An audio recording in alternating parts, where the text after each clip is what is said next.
I pay homage to the Buddha, the Gautama, who out of his compassion taught the holy Dharma to rid us of all negative, distorted views. So I will go through the text now.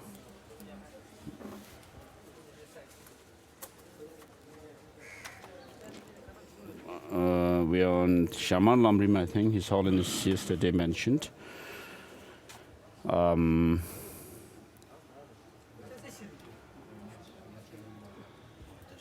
Dara. So the topic is second, how to rely through action.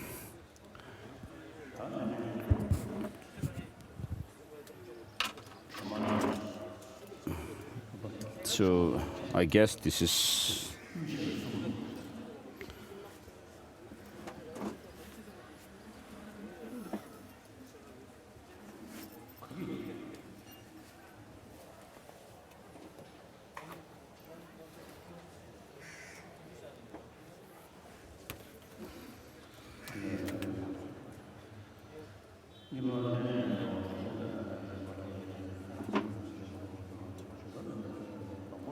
so second, developing respect, and having relied on the Guru, how to train.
So the second, having relied on him, the steps to train in the mind. It has two parts: inspiring to take the essence in the life of leisure and resources, and how to take essence in this life. The former has two subdivisions: the nature of cessation and the break in between the sessions. Regarding the first, there are three parts to it: preparation, the actual practice, and the conclusion.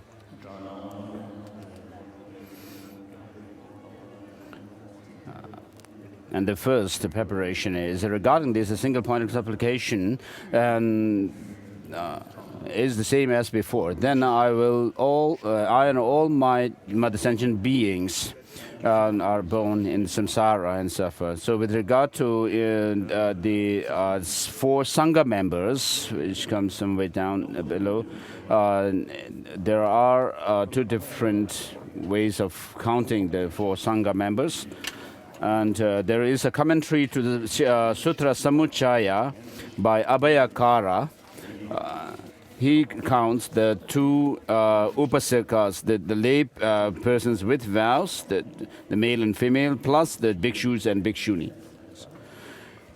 And so two members from the monastic sangha, the fully ordained monks and nuns, and then the two upasaka and upasaki.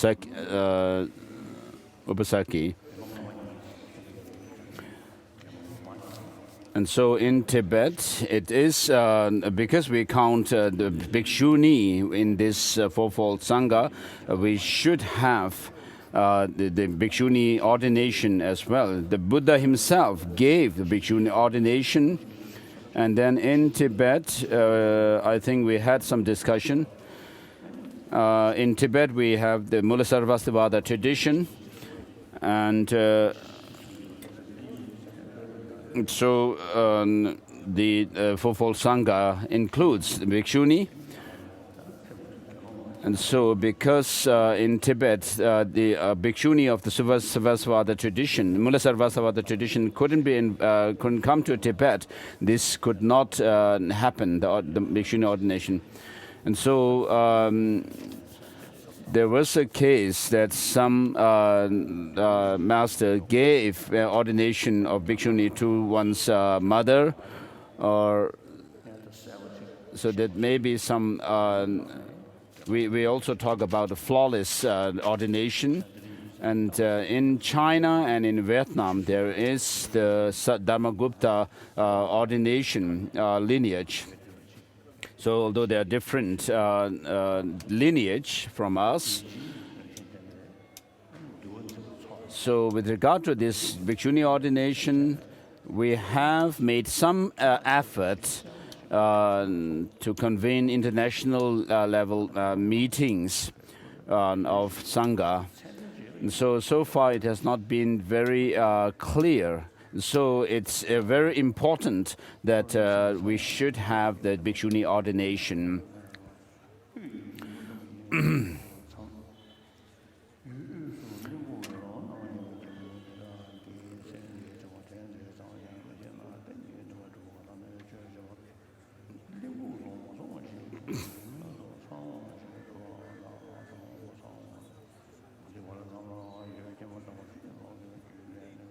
So this is due to not having developed a special realization of the great significance and the difficulty of finding a life of leisure and resources. So far, while wandering in samsara, we may probably have had very rare occasion of finding such optimum life, but at that, and so with regards to the denigrating or denying karma, there are non-Buddhists who do assert karma. And Christianity and other traditions also talk about going to hell if you commit negative actions and so forth. And so this is also same in some other non-Buddhist traditions. So all the different religious traditions have their own God or teacher, God and teachers. We take the object of refuge, the triple gem, and the teacher as someone who shows us the path.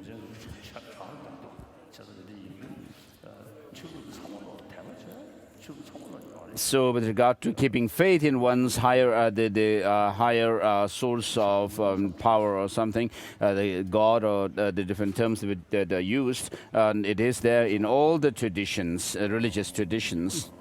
In fact, when you talk about the keeping single-pointed faith in the God, the Creator, and so forth, the God of the theistic religions, they are very powerful as well. Therefore, we have to respect all traditions. And so, in the other traditions, of course, they do not have a teacher who showed the path or the understanding of the teaching, who gave the teaching on selflessness, and thereby using that understanding, overcoming negativities and becoming Sangha and so forth, is not there. So with regard to non-violence, practice of non-violence, compared to us, the Jains have much more intense practice, greater practice in this regard. But the difference is lies in the understanding of the philosophical view. And so, as I said before, the monks and nuns of nuns, Christian monks and nuns, are amazing. They live a very simple and humble, contented life, and then also serving others. They are not, if not lesser, of course, they are not, if not greater, they are not lesser than us. And so they do practice what are to be adopted and discard those to be discarded. The negative actions, they cultivate positive ones. So I know a Christian brother, John Main, and I met him in Canada one time, and he sang a hymn to God with the music, and as he was doing that, his eyes welled up with water, and he was in tears. And so they also have these kinds of intense faith in their God to the extent of going through such experience of shedding tears and the hairs on their body standing on end. So, of course, we talk about differentiating between Buddhist and non-Buddhist traditions on the basis of taking refuge or not, but mainly it has to be based on the understanding of the philosophical view of which refers to the four seals of the Dharma.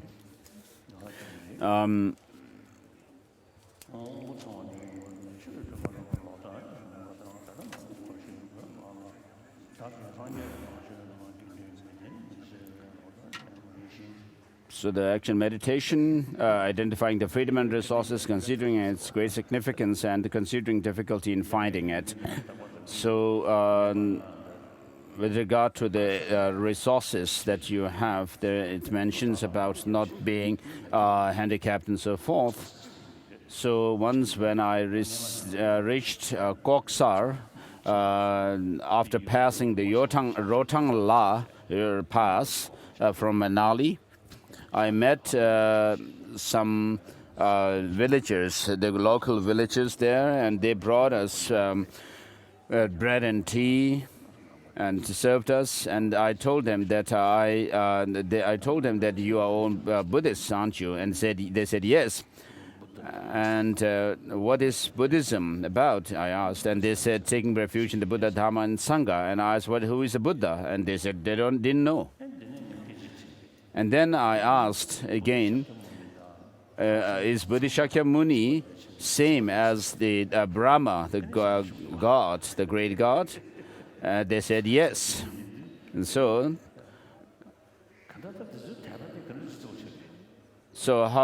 what kind of faith should we actually think they have? So what do you think if they are actually taking refuge in the Brahma and so forth, these gods, like the Buddha himself? So what we need is the faith grounded in reason. By seeing the reason, we should be able to take have faith in the three jewels. Not just taking for granted what our teachers tell us, because one teacher may tell us one thing, and another teacher who is more who has a more sharper tongue will say another thing, and we might take that as well to be true.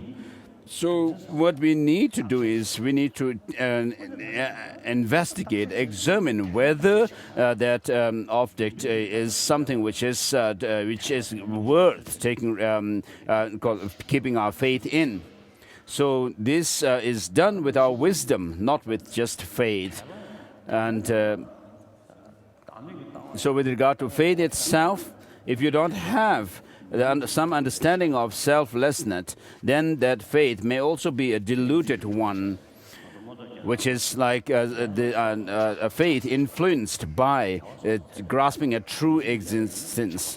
As Abhisamaya Alamkara mentions, there is this very subtle attachment or passion towards the three victorious ones and so forth. And so perhaps I may be saying too much,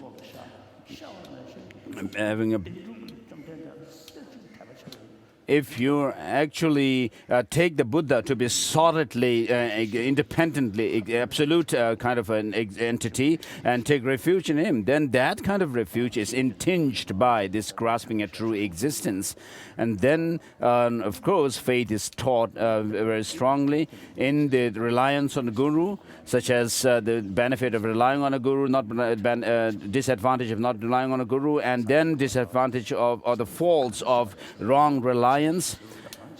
And then we also say that the Lama has to be regarded or seen as as a Buddha. And then how, if you ask, how do you actually see the Lama as? Then if you don't have any, you may not have any answer.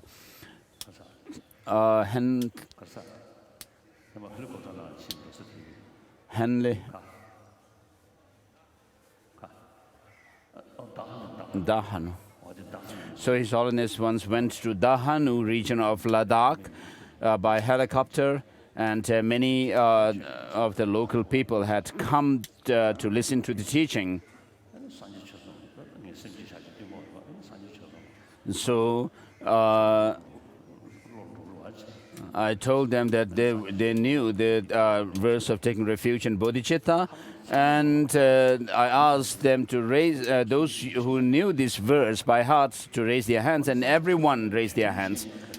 And then I asked, how many of you understand the meaning of this verse? And raise your hands, and there wasn't anyone. And there was a tantric practitioner who raised his hand, but I was doubtful. I suspected if he really knew the meaning of this verse well. So perhaps not to lose his face, he may have raised his hands, but I should have actually examined him, gave a test. So we take for granted this with regard to faith, and then ultimately we might say that, oh, I have faith in the Buddha, Dhamma, and Sangha because of my grandparents telling me. So how do you, if somebody asks, how do you actually take refuge? Why do you take refuge in the Buddha, Dhamma, and Sangha? It's big. You would say, oh, I do this because of, my grandparents do this. So otherwise, we do not need. If this is sufficient, we need we don't need those of the 300 plus volumes of Conjure and Danger. At the end of the lineage Lama, Lam Rim lineage Lama prayer request prayer.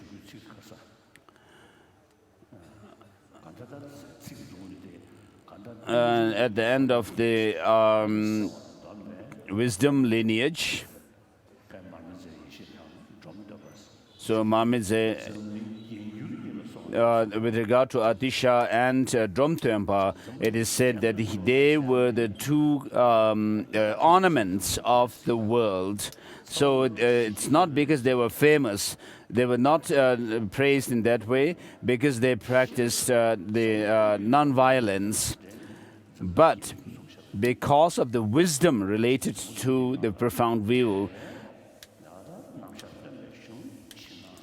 So of course, there are so many texts which talk about keeping faith in both Buddhist and non-Buddhist traditions. And then there are 10 billion Christians and also 1 billion Christians and 1 billion Muslims and Hindus and so forth. So all of them have faith in their own gods, respective God.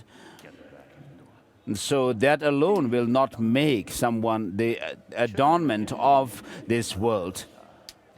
But understanding the suchness and the reality of, or the reality of dependent origination, and makes one the ornament. And so wisdom is primary.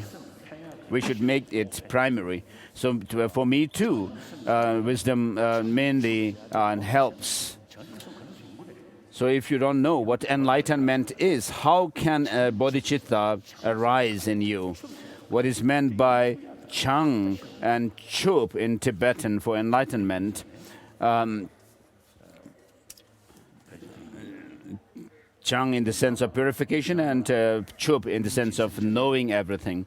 And in the commentary to the lamp of the 25,000 verses of Pajaparamita, commentary to Abhisamaya Alamkara by Vimukti Sena, it mentions that with wisdom the bodhisattvas focus on on enlightenment, and with compassion they focus on sentient beings.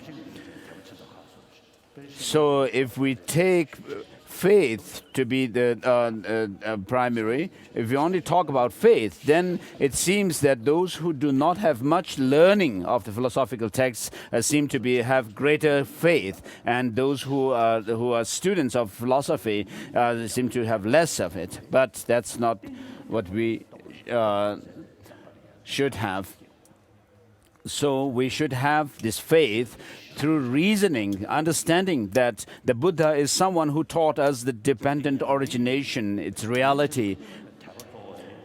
And so it's not the case that when you do practice, the faith is primary, and when you do analysis or study, then wisdom is the primary.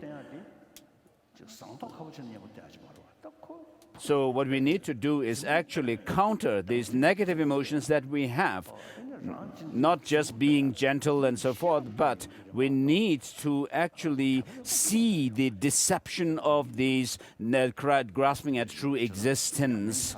That has to be actually, we have to be able to do that by using our intelligence, critical analysis, and then understanding the emptiness. And with that, with the help of that understanding, then, of course, to train our mind, we need to go into the understanding of the subtle impermanence and sufferings and selflessness.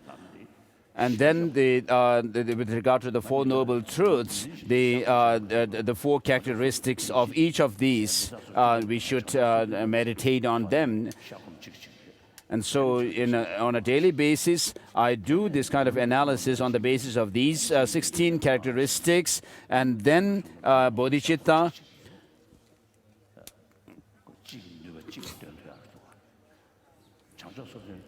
and then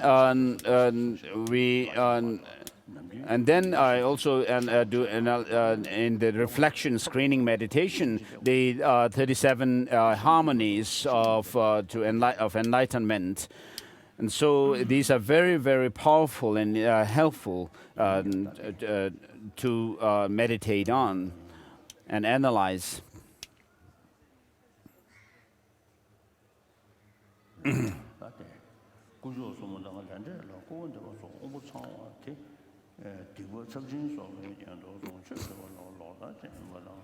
So in order to practice the Dhamma, one must be free from those life forms of barbarians born into the borderland regions, and may have and gain a human life. So of course you talk about Buddhahood, but if you ask what Buddha is, you won't understand. And then for that reason, you will not understand the Dharma and the Sangha as well. And so how do you actually verify that they are truth? You will just have to rub your hand, scratch your head, and keep silence.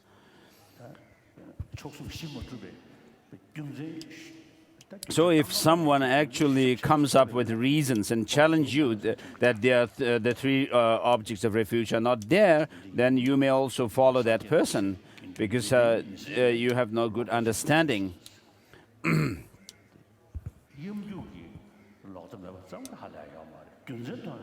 So you should be free from wrong views.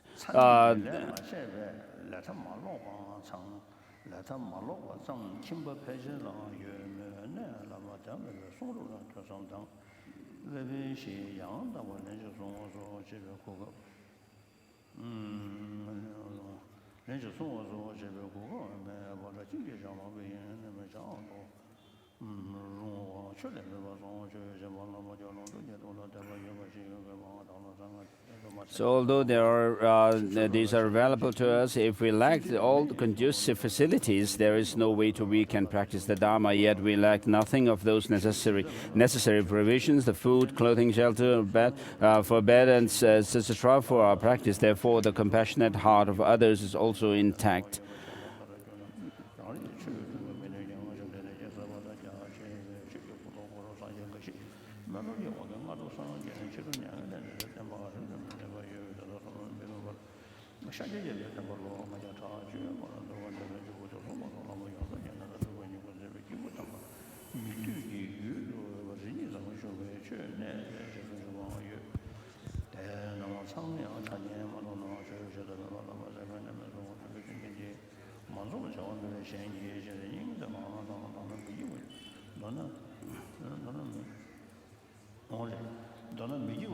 In brief, we are not born in those 8 places for which we have prayed. May I not be born, and we are not born in the 10 places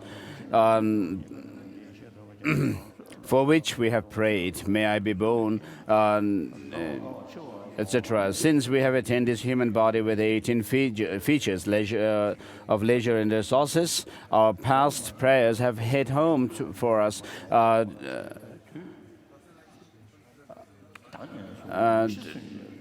To take a full circle in us, and having heard lots of teachings with explanatory guidance on Lam Rim from the gurus, and given my level of knowledge, I have comparatively a good intellect or understanding resulting from listening and reflection. At a time when the conditions such as sickness, age, and happiness, by persevering with all my ability, it would be a much greater loss than losing an invaluable wish-granting gem, which has been found but caused to lose without having been used it. And so, if you don't understand the Dharma well, and so only on the basis of this kind of human life, human physical basis, we can practice the bodhicitta, the view of emptiness and selflessness and so forth. And then, when you see the value of these practices, you will be able to see how this life is the precious one. And therefore, Aryadeva says that if you don't use this life properly, correctly, then you might, on this basis, you might create causes for yourself to be born in the lower realms of existence. Therefore, you should pray fervently. From now on until my death, I will try, by all means, to leave as much imprint of the entire path as possible. May the Guru deity bless me so that I could do that. Thus invoke your Guru's kindness and meditate. If you like, you may also do the nectar flowing purification. Second, considering it the great significance, while visualizing the Guru deity on your crown, think as follows: the optimum life is hugely meaningful in terms of short-term achievements. It affords us to practice these things with ease and comfort, to observe ethical precepts, a course for achieving an extraordinary body of a human or deity in the higher status, to extend generosity, a course for achieving great wealth, to cultivate patience, a course for acquiring excellent retinue. Also, if you wished for its very special physical basis, which is qualified by either the 7-fold attributes of high status or the 4-fold wheel or the 8-fold ripened effects, we can cultivate the full collection of courses of each of them in this life. Besides, even if you wish to go to the Pure Lands of Tushita, Sukhavati and others, life basis of the optimal life allows the creation of causes for birth in them. And whatever powerful root virtues you wish to cultivate in connection with the special fields of marriage, the supreme rituals, etc., you can do that in this life while maintaining the ethical support underpinned by vows of the earlier vows and or later. And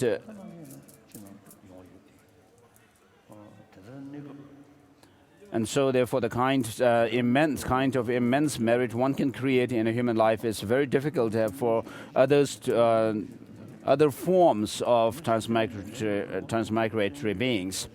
Further, an ordinary being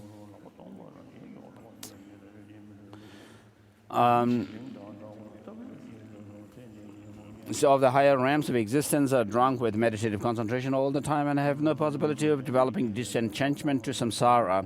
They cannot achieve the freshly developed Arya path in that life form, except for few who possess imprint from their acquaintance with the path through a series of human births in the past, where most of the desire realm gods are said to be in unleisurely situations. Hence, human life is proclaimed the best as physical form for gods as to be in leisurely situations. Hence, for accomplishing the path of liberation. And from amongst humans, those of the Kuru land are unworthy of precepts, and the humans of the other islands, Vidisha and Gocharya, have very strong stupidity and confusion. Hence, the humans of Jambudvipa are extraordinarily superior. And if one could make the practice of path of liberation one's essence, without confusing the ethical choice of right and wrong, one could make huge strides in this life. Letter to disciples by Chandra Gomins mentions that the way of initial powerful precious spirit of enlightenment, the yardstick of the path of the supreme vehicle, is developed on the basis of human body. It cannot be done in other life bases. So this life basis is definitely the most wonderful life for cultivating Mahayana path, especially since in this kind of life, which is womb-born and have the 6 vital elements, one can become a Buddha in a single lifetime of a degenerate age by relying on the path of the highest yoga tantra. Such a life is praised as the best form of life form. As such, it is said that an object of admiration, even for the bodhisattvas in the land of bliss, the Sukhavati. So, while I have found this excellent life with which I can easily achieve all the short and long-term goals, if I do not make it meaningful as much as I could, it would be analogous to a poor person who has arrived in an island of precious gems, idling away his time in merriment, like song and dance. Instead of picking gems and then finishing his provisions, lives on loaned food and returns home empty-handed. Likewise, while having arrived by chance at the precious island, like optimum human life, if you only indulge in the frivolous things of this life, like seeking material gains, honor and fame, instead of obtaining even a slight bit of virtue for lasting happiness, which is like a wish-granting gem, whilst exhausting the fruits of virtues gathered in the past by using them up in this life, and collect and loan like sins through various means, and hence avert this. And hence revert. So it seems that the Amdo print edition and the central Tibetan edition of this text seems to have some difference in the words. And number.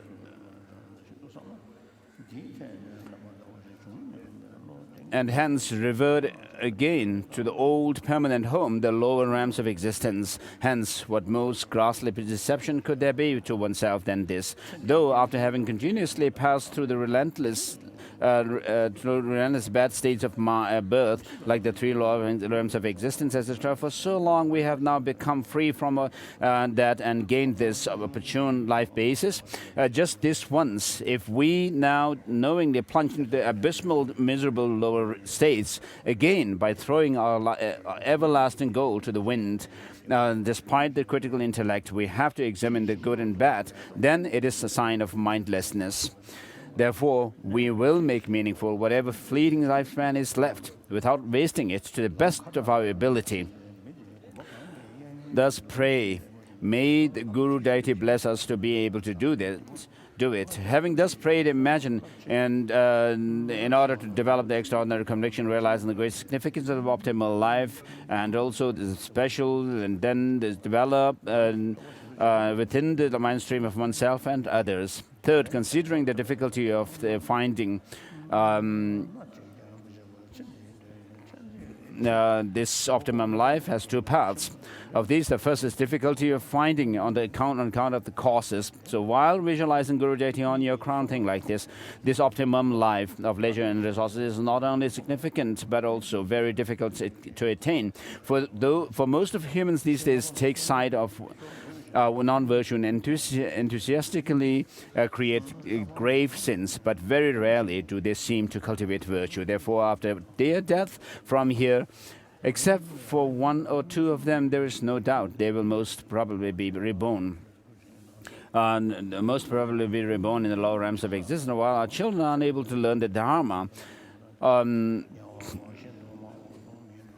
Even when taught, they are naturally apt at lying and other sins without being taught to do so. From this, it seems easy to understand or realize that there are more people who create the causes for rebirth in the unfortunate realms, and for oneself too, on top of the unfathomable sins accumulated in the past, in this life also, due to the past habits. Whatever non-virtues we indulge are more powerful while we do not endeavor, but for the superficial virtue, and we have a very slim chance to purify the sin amassed in the past and to restrain them in the future. Because of which we would immediately after death have to be reborn in the unfortunate realms.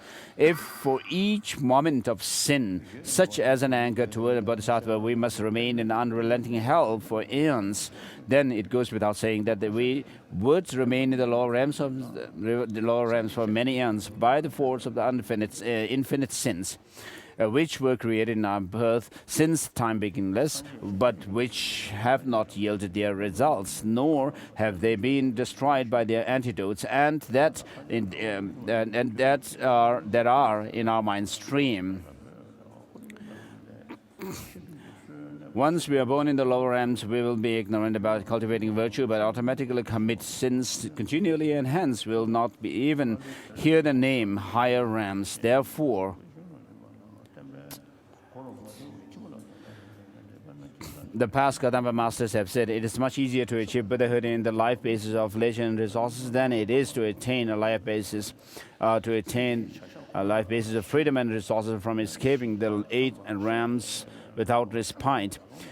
Generally, to attain a mere happy realm, one must commit a single pure, wholesome deed underpinned by a pure ethical morality. Particularly to gain a human life with complete freedom and resources, not any course will do, but you need many root causes such as pure morality as foundation, the perfection of generosity, etc., as support, and impeccable prayers as complement. So the 7 billion people on this earth, of them 90% perhaps are mostly thinking of material development, and this is because of the educational system, educational system which is oriented towards the material development, and also teaching us to be more selfish, and so in the past, the monastics had less distraction, but today there are more distractions in the world, and therefore we should be able to make a difference in through our education to actually be able to cope with it, not be getting distracted. As Kadamba masters in the past had said, that if you have all the Dharma within yourself, you are confident, then you will be able to deal with any situation in the world. And Tijang Rinpoche and Ling Rinpoche had been to Switzerland, and then Ling Rinpoche had been to other places as well. So when he came back, they told me that the people in the West seem to be indulged or be carried away by the sensual objects, the pleasure of sensual objects, and do nothing about the impermanence and suffering nature. And so for us also, this seems to be happening. So we seem to appreciate these the sense objects and the material progress and too much. And so it's not just when we think about suffering, we need not only we should not only focus on suffering of suffering, but also think about the changeable suffering and particularly the pervasive conditioning suffering of samsara, as Panchen Lobsang Chögyен has said. And so the Buddha is saying this is suffering. The true suffering refers to this third deeper suffering. So we need to be aware of it. So there are non-Buddhist practitioners. We can see during Mahakumbh Mela, the great festival of gathering of the Hindus. And so these Hindu masters, practitioners, live up in the Himalayan mountains, the snow mountains, throughout the year. And so the new Indian Prime Minister actually practices the 9-day fasting. And so he did that even when he visited during his visit to America. So the president actually gave a luncheon, but he could not take the meal because he was fasting. So this shows how strong, a strong integrity in him. So of course his practice is based on a solid Atma theory, but we are talking about selflessness and so forth, but we are not able to do that kind of practice strongly. So in Pramanavartika it mentions that if you take only water, then there is mention, according to the non-Buddhist traditions, that you'll be able to purify your body and purify your sin and so forth. But it is considered as one of the 5 features of a foolish practitioner or who has gone astray from the right path in terms of wisdom. And so if we also do such practice, then without understanding of much concentration and understanding of selflessness and so forth, then it would be same doing the same kind of practice as the non-Buddhists. The Nyungne practice. So it's very important to understand this conditioning, pervasive existential suffering. So most of the people today are almost like their lifestyles makes them akin to the animals, because the animals only rely on their sensory perceptions more, and then they actually enjoy the sensorial objects. And so if we as humans also only think like that, then we are similar to same as the animals, and we become servants of the essential objects, and without any introduction and understanding of how the negative emotions cause us suffering and so forth, then not being able to use our intelligence, we are like animals. And so it's quite sad that we think that happiness comes from outside these sense objects and not by using our mind with this intelligence.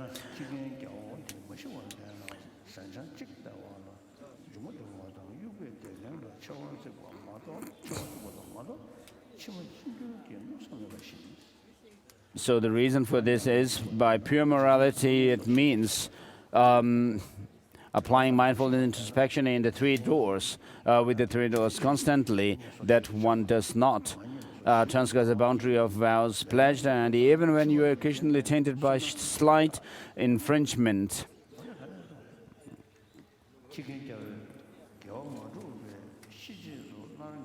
So with regard to generosity and others, even small virtue you pride in are meant either for preventing unwanted situations of just this life, or an imitation of others, or merely some fascination for fame. But it seems almost impossible that you do them motivated by the thought to pursue the goal of next life. And so for the dogs, of course,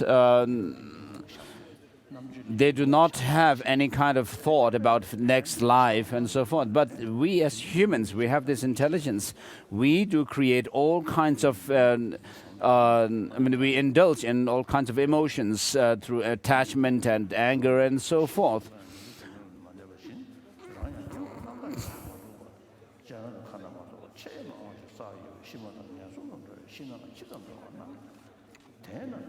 So the text is talking about creating negative emotions and negative karmas through our negative emotions, and then leading ourselves to lower realms of existence. And therefore we are like dogs. So in certain Lam Rim, they start from the teaching on, with the teaching on the Buddha nature. Such as Sharava's Lam Rim, which is Rinpoche told me once. I have not seen the text.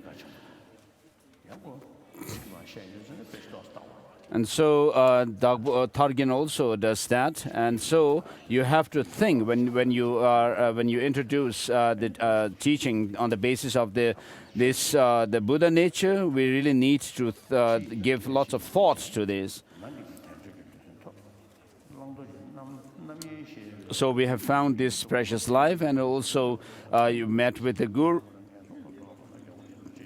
So if we have to go to lower realms of existence and such an opportune life, it's really a great loss. So whatever lifespan am left with, I will do a practice of the entire, containing the entire path.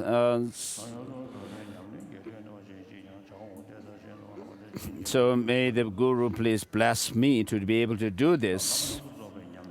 So with regard to spending your life, time by doing meditation on the entire range of the path, of course there's difference in terms of people's mental dispositions, intellect and so forth. For some, it would be more effective if they are led through teaching on the reliance on a guru, and then about the life with leisure and resources and so forth. And so these have to be more reliant on quotations, so it's more difficult. But if we think about the exchanging, equaling and exchanging self and others, as is taught in the Shantideva's Guide to the Bodhisattva Way of Life, it's much more powerful. You can see the reasons. So even if we look at the dogs, we can see the more gentle and kind the dogs are, the more friends they have amongst them. Whereas someone who is very selfish remains lonely. So if that is the case with the dogs, then we as humans must be able to do things where we consider others more important than ourselves, and have compassion and love towards them, and exchange our happiness and with the suffering of others. So even in this life alone, when live aside the next lives, we'll see the benefit, concrete benefit of cherishing others over oneself. And so by understanding this kind of practice, well, then you can actually, you should go into the understanding of three jewels, and then on the basis of that, you can see how your master is so significant and meaningful to you. And so that kind of understanding will make a difference in gaining realizations.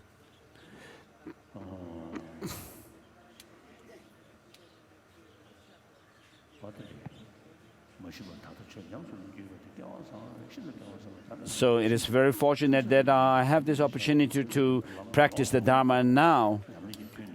And therefore, when you should make the best effort, your best effort to be able to spend your time in meditating on the entire range of the path as best you can. Then how to make meaningful has 3 parts. So we'll switch to the liberation in the palm of your hand.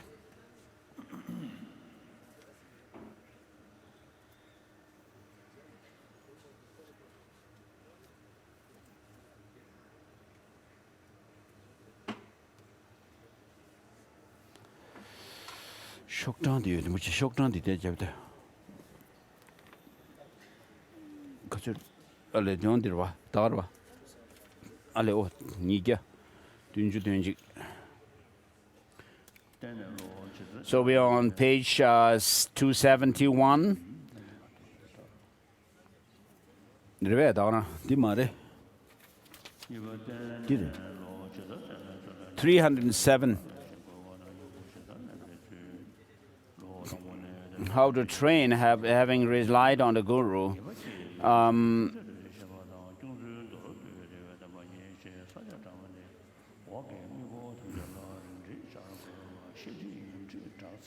So second, thinking how to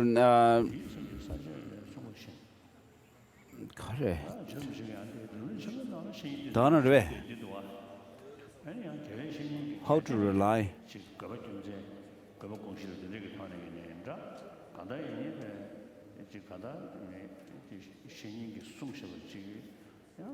So even if you have taken someone as your teacher, and that teacher actually tells us to do things which are not in accord with the scriptures, then how should we go about with that? Jerome Boucher says that if the teacher tells us to do something which is not in accord with the Dharma, then we should actually question it. And then also,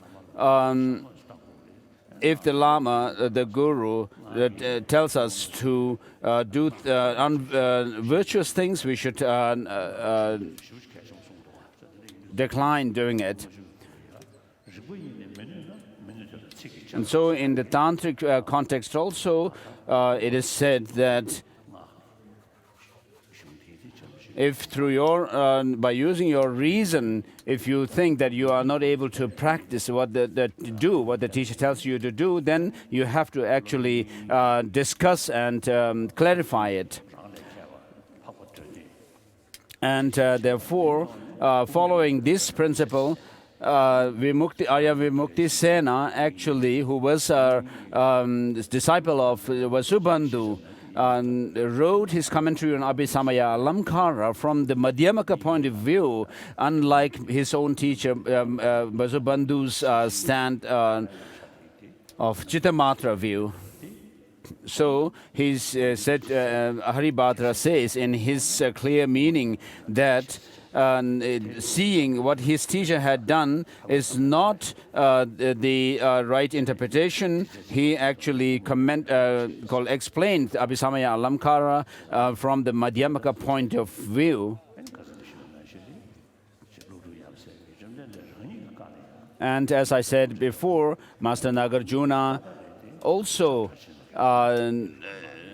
checked and has said that certain teachings of the Buddha, of course, they were the words of the Buddha, but then they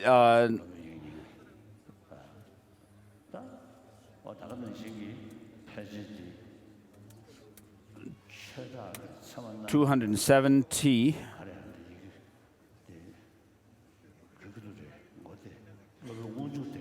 Did it?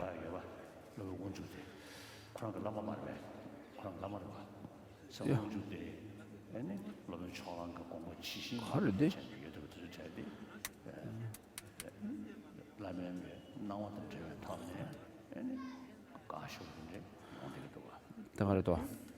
And so, even in the epistemological tradition, it is said that one master who was a disciple of Dharmakirti, his name Wangchuk De, Ishwarasena, actually was not able to understand Dharmakirti's text fully, and therefore his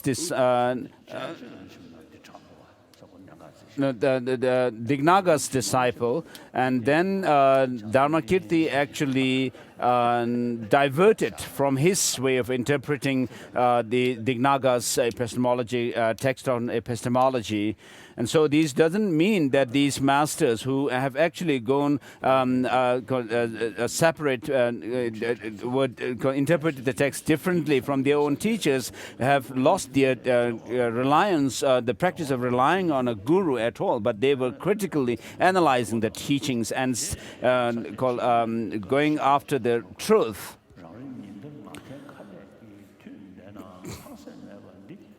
And so the 270 down, the proper graduated training should be undertaken after you have begun to rely on your spiritual guide. This has two headings: the stimulus to take in essence of your optimum human birth and rebirth, and how to extract that meaning. So when you are actually very enthusiastic about how precious this life is, then and if you have to think about the impermanence of this life, and I have a friend, monk, who had actually suffered soglong one time of hypertension or something, and I asked why he had this, and he said because of meditation on impermanence. So as if you are a real practitioner, you should not have that kind of fear of impermanence of death, death. So when we debate, we said whatever is produced through causes and conditions is impermanent, necessarily impermanent. And then in the Vaibhashika system, they talk about a birth of something, and then abiding, and then disintegrating, and finally going out of existence. And we have to actually follow what the Swatantika philosophy and upwards say about things which are produced, saying that things which are produced must necessarily be subject to change. And therefore, we learn this even right at the beginning of our study of collected topics and so forth. And then, of course, death, when we talk about impermanence of death, then impermanence and death, then we are actually talking about a gross level of impermanence.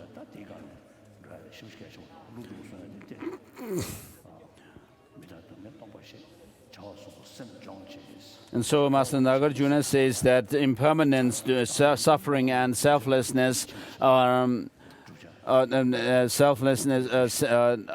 emptiness are for actually training your mind. So when you think about the suffering of death, I mean, you should not feel despondent.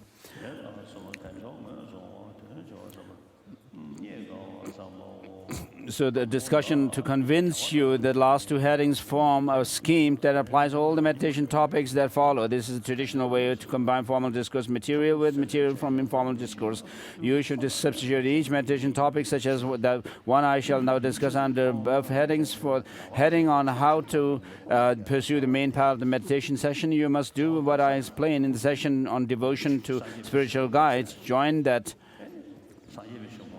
And so we need to understand recognize what Buddhism is about. For that, it's indispensable for recognizing the three jewels. So without that, you will not be able to have a full conviction of this kind of life, the optimum life, being precious, and therefore we need to have first faith based on reason, and then develop aspiration and feel inspired to do the practices. So when you think about the great benefits and the rarity of optimum rebirth, you will feel involuntarily happy, and when you think of death and impermanence, you will feel involuntarily sad. These are three headings here. There are three headings here: identifying the optimum human rebirth, thinking about great benefit, its great benefit, and thinking about too how difficult it is to acquire. So regarding the identification, has two parts: it's freedom and endowments. The freedom, you must identify optimum human rebirth before you can want to extract the essence from it. Your hearthstone may be made of gold, but if you don't know it, you will still be a pauper. So you must also from the beginning identify the freedoms, that is, being free of the 8 states unfavorable to Dharma practice. These 8 unfavorable states are mentioned in Nagarjuna's letter to a friend: upholding wrong view, being an animal, hungry ghost, being born in Hell Rim, being without a victor's teaching, being born in a remote place as a barbarian, as an idiot or mute, or as long-lived God. Any of these rebirth of the one is one of the 8 faulty unfavorable states. Because you have gained a favorable state free from these, strive to block your future rebirths.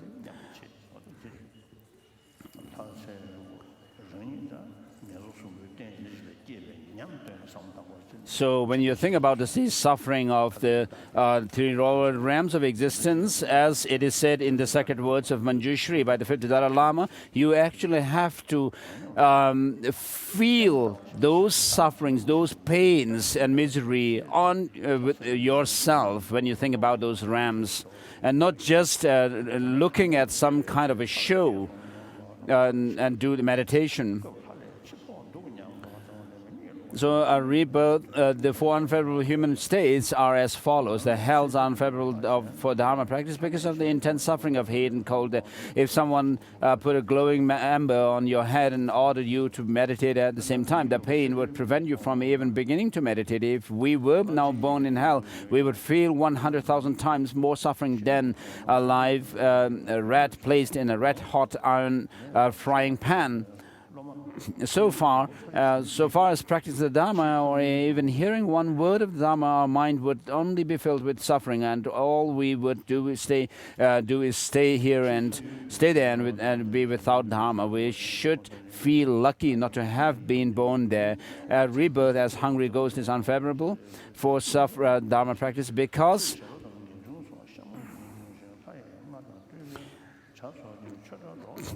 when we are extremely hungry, because of great hunger and thirst, when we are extremely hungry and thirsty, and our guru, for instance, urges us to practice Dharma, instead we only yearn for food and drink first. This rebirth is therefore also unfavorable for the practice of Dharma. How lucky we are not born as hungry ghosts. A rebirth in an animal is unfavorable for Dharma practice because of animal stupidity and benighted ignorance. For example, if someone told a dog, a donkey, or whatever, recite Om Mani Padme Hum once and you will then be enlightened, that they wouldn't understand at all. If they don't know how to recite even a syllable of Om Mani Padme Hum, and how could they understand any other Dharma? So animals only experience their particular forms of suffering, and this is unfavorable for the Dharma practice. How extremely unlucky we are not born there. At present, whenever we say how lucky, we are referring to some money we might have made, but this is not really being lucky at all. When we look at animals as just dogs and donkeys, we should not treat them as objects of curiosity. We should feel how lucky I am not to be like that. The long-lived gods. So amongst the Muslims, there are many people who are dedicated for the welfare of others, serving others. So, of course, philosophically, they have this view of the creator God, which, from the point of view of a Buddhist, of course, is a wrong view. But if you, even as a Muslim, if they are really dedicated to serve others, to have kind heart, then of course it's good. And a genuine, qualified practitioner of Muslim some say that should not cause bloodshed. Because if you cause bloodshed, then you are actually harming somebody, and that actually eliminates you from that group of the practitioner of Islam. And some Muslim friends also have told me, not just any ordinary learned Muslim, but someone, a friend of mine who told me that jihad means combating against your own negative emotions. It has nothing, it doesn't mean fighting with others and killing others. And this was also confirmed to me by other Muslim scholars.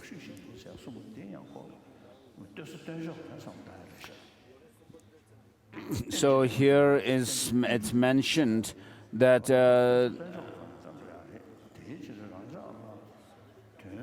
in relation to a Muslim, the text mentions that this is the worst kind of unfortunate state or case. But that has to be understood on relative terms. We should not take it like literally. So the 5 endowments in relation to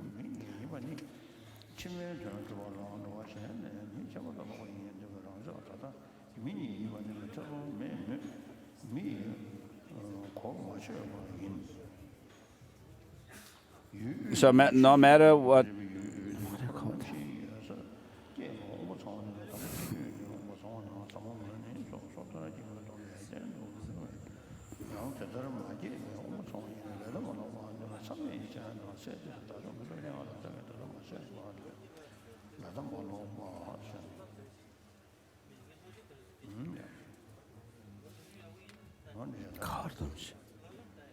five personal endowments on page 273.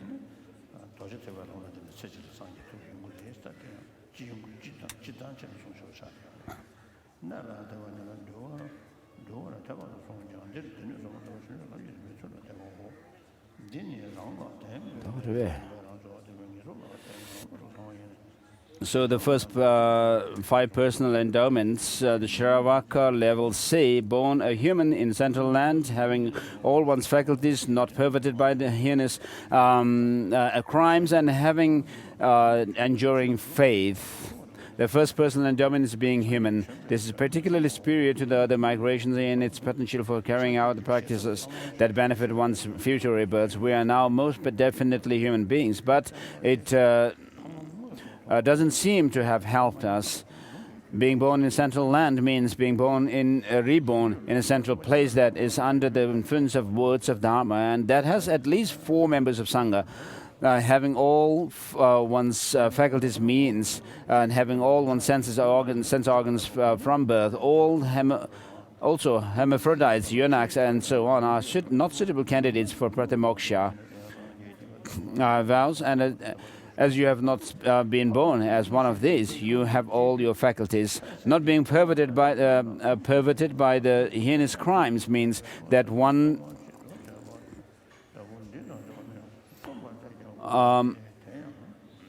will not achieve arhat in this life with one. If one has committed these crimes, we have not committed this, so we are not perverted by the heinous crimes. And then with regard to one Sakya master, in the beginning of, early on in his life, he had actually objected to Je Rinpoche with 18 different arguments against Je Rinpoche. But then, later on, he actually saw the quality of Je Tsongkhapa and found great faith and admiration in him. Dabashera Rinchen was the Lord Sawa. Dabashera Rinchen was the master, I think.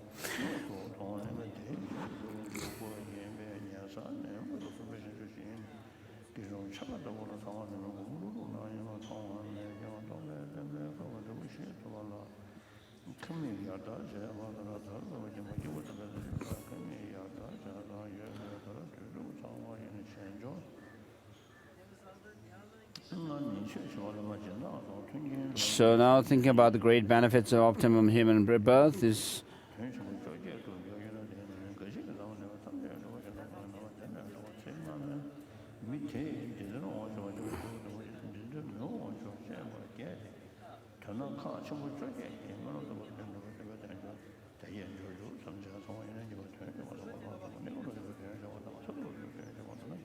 so in great benefits of short term, great benefit in long term, and in short, thinking of how even every moment of it can be most beneficial. It's great benefits from the short term point of view.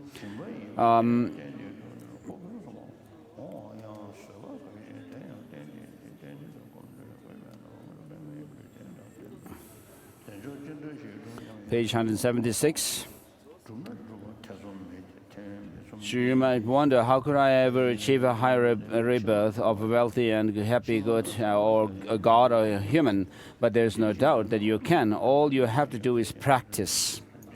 So if you wish to achieve your next rebirth as Brahma, Indra, or universal monarch, you can. If you want a rebirth that has the 8 good qualities from karmic ripening, or higher rebirth, or a higher rebirth with 7 good qualities, or the right physical rebirth for the 4 wheels of supreme vehicle, the 4 classes of Tantra, you can achieve them.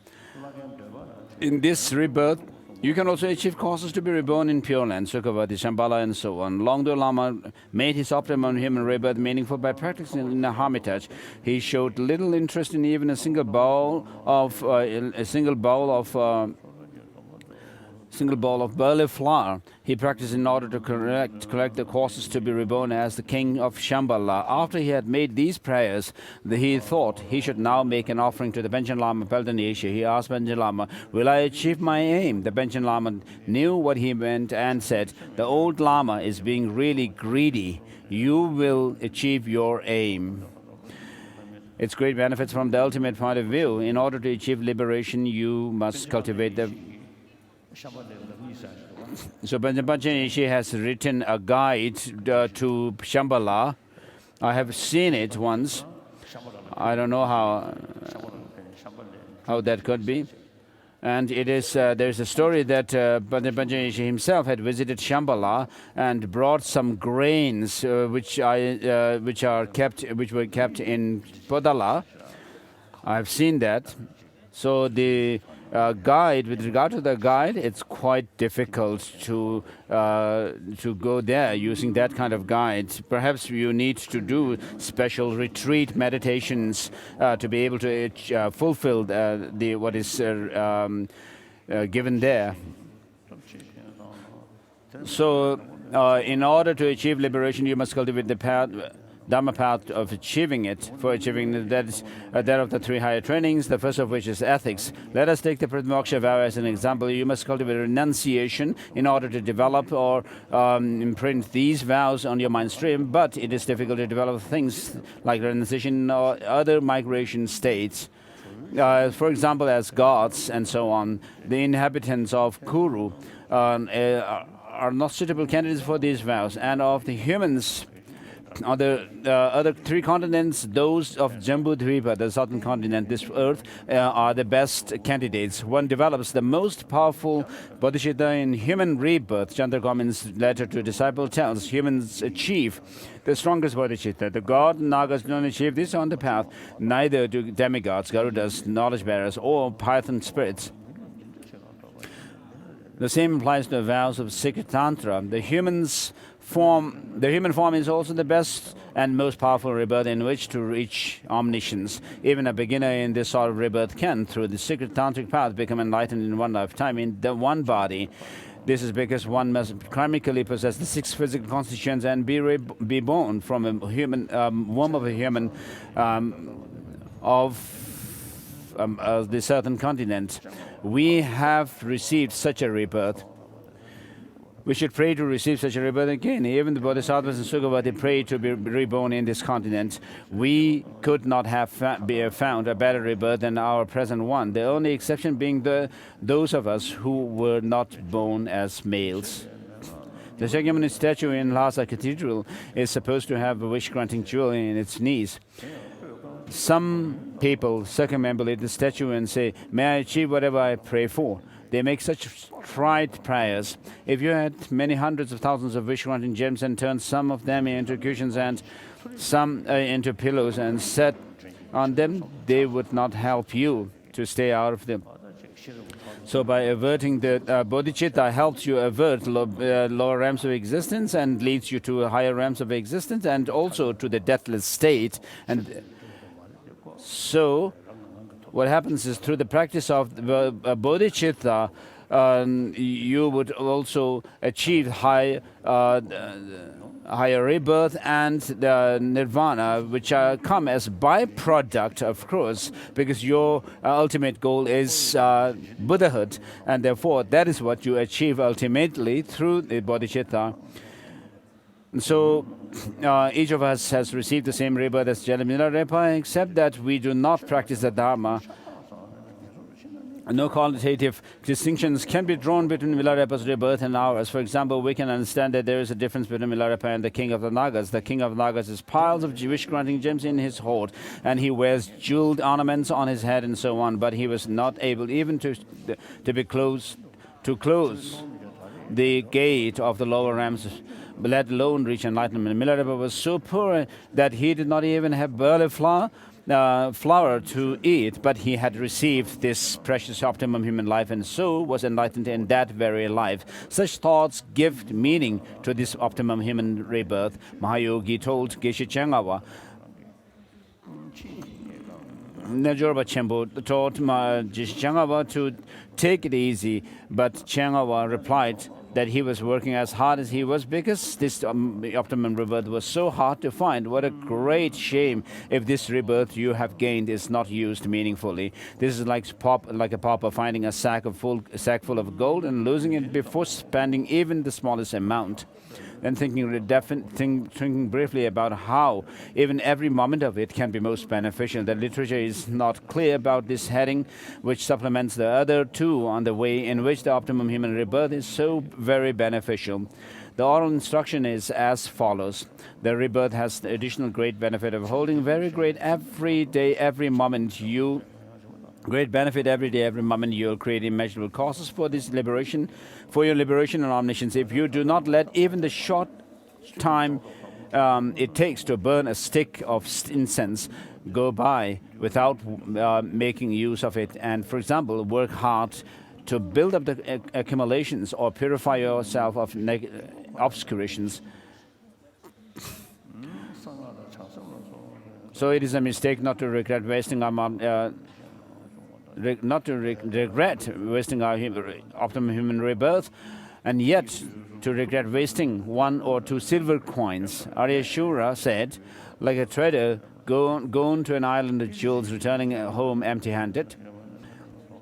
In other words, the trader goes to an island of jewels, does not acquire any jewel, gets heavily in debt to boot,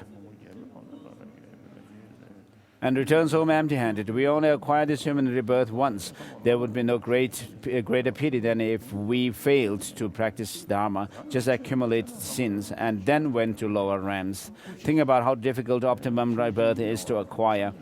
This section has 3 headings. Thinking about the cause for its being so hard to acquire. So, your optimum human rebirth, which could be most beneficial, is extremely difficult to acquire. You do not receive it again.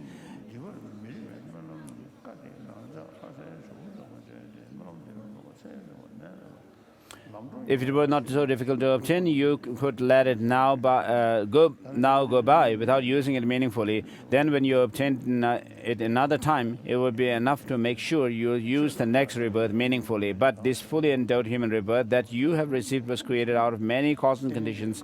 You have been lucky by virtue of your merit and the prayers you made. It would be difficult to receive the same thing in the future.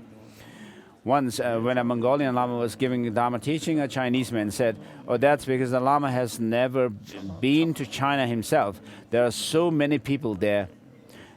This is quite wrong. Though there are many people in general, what good is that to you if you go to the lower realms? Regardless of whether there are many human beings in the external world or not, you must look with valid inferential cognition to see if you do not have in your mind stream all the necessary causes for the optimum rebirth. You can then tell whether or not it will be hard for you to receive such a rebirth in future. For example, in the external world, the autumn harvest of barley, wheat, and so on are the outcome of spring planting. Further, you won't get any flowers growing in flower pot if you don't plant any seed. So as I usually recite this verse from the 400 verses, first avert the non-meritorious actions. So even if you get rid of the non-meritorious karmas, you cannot still trust that fully, because you may create negative karmas that would lead you to lower realms of existence, and therefore we need to actually put effort and on the understanding selflessness. Not only focusing on the 10 virtuous actions, and avoiding 10 non-virtuous actions, but mainly focusing our practice on understanding of selflessness. That would really be leave a powerful imprint and cause us to overcome the negative emotions, and we would be able to create causes for a better rebirth in the next life. And in this way, we can actually progress along the path from lifetime to lifetime. And therefore, in the context of Buddhism, where our main focus of practice should be understanding, developing this understanding insight into selflessness. And so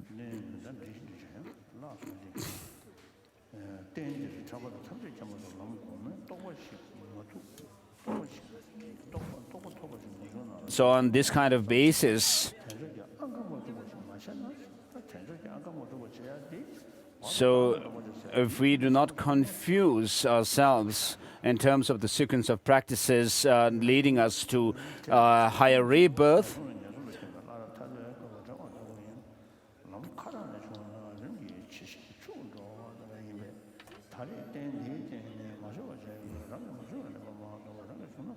so, of course, even if you may age, you should be able to practice this kind of path without being partial, but being able to do the sequential practices.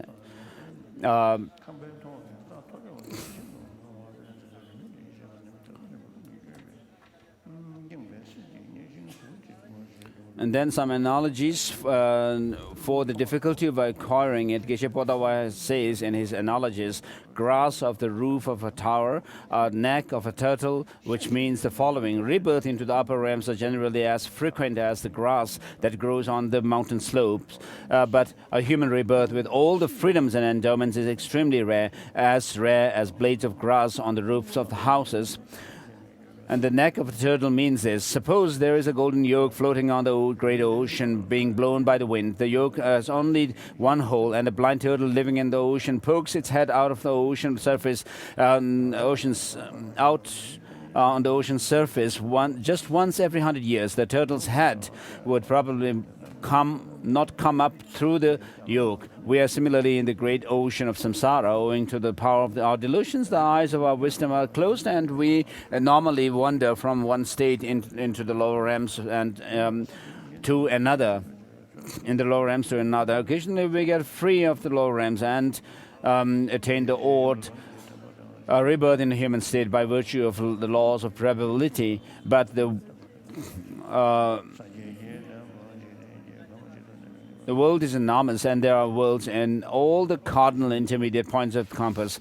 We cannot be sure where in these worlds the Buddha's teachings flourish or where they will not be going.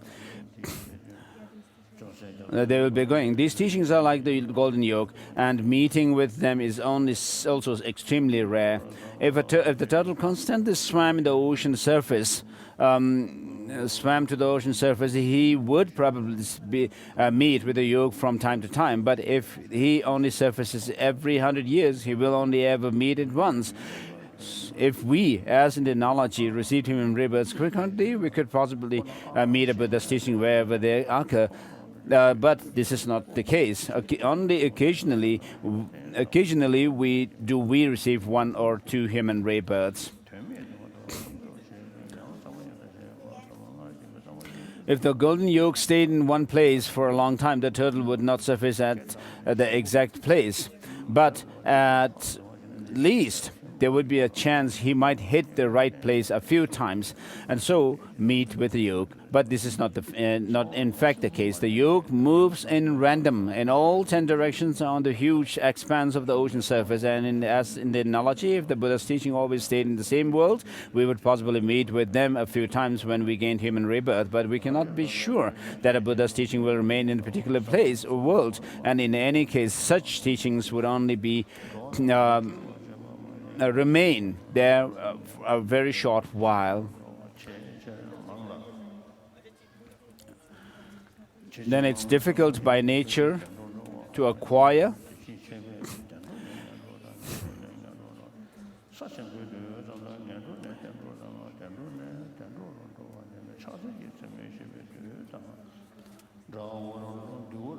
Difficult by nature.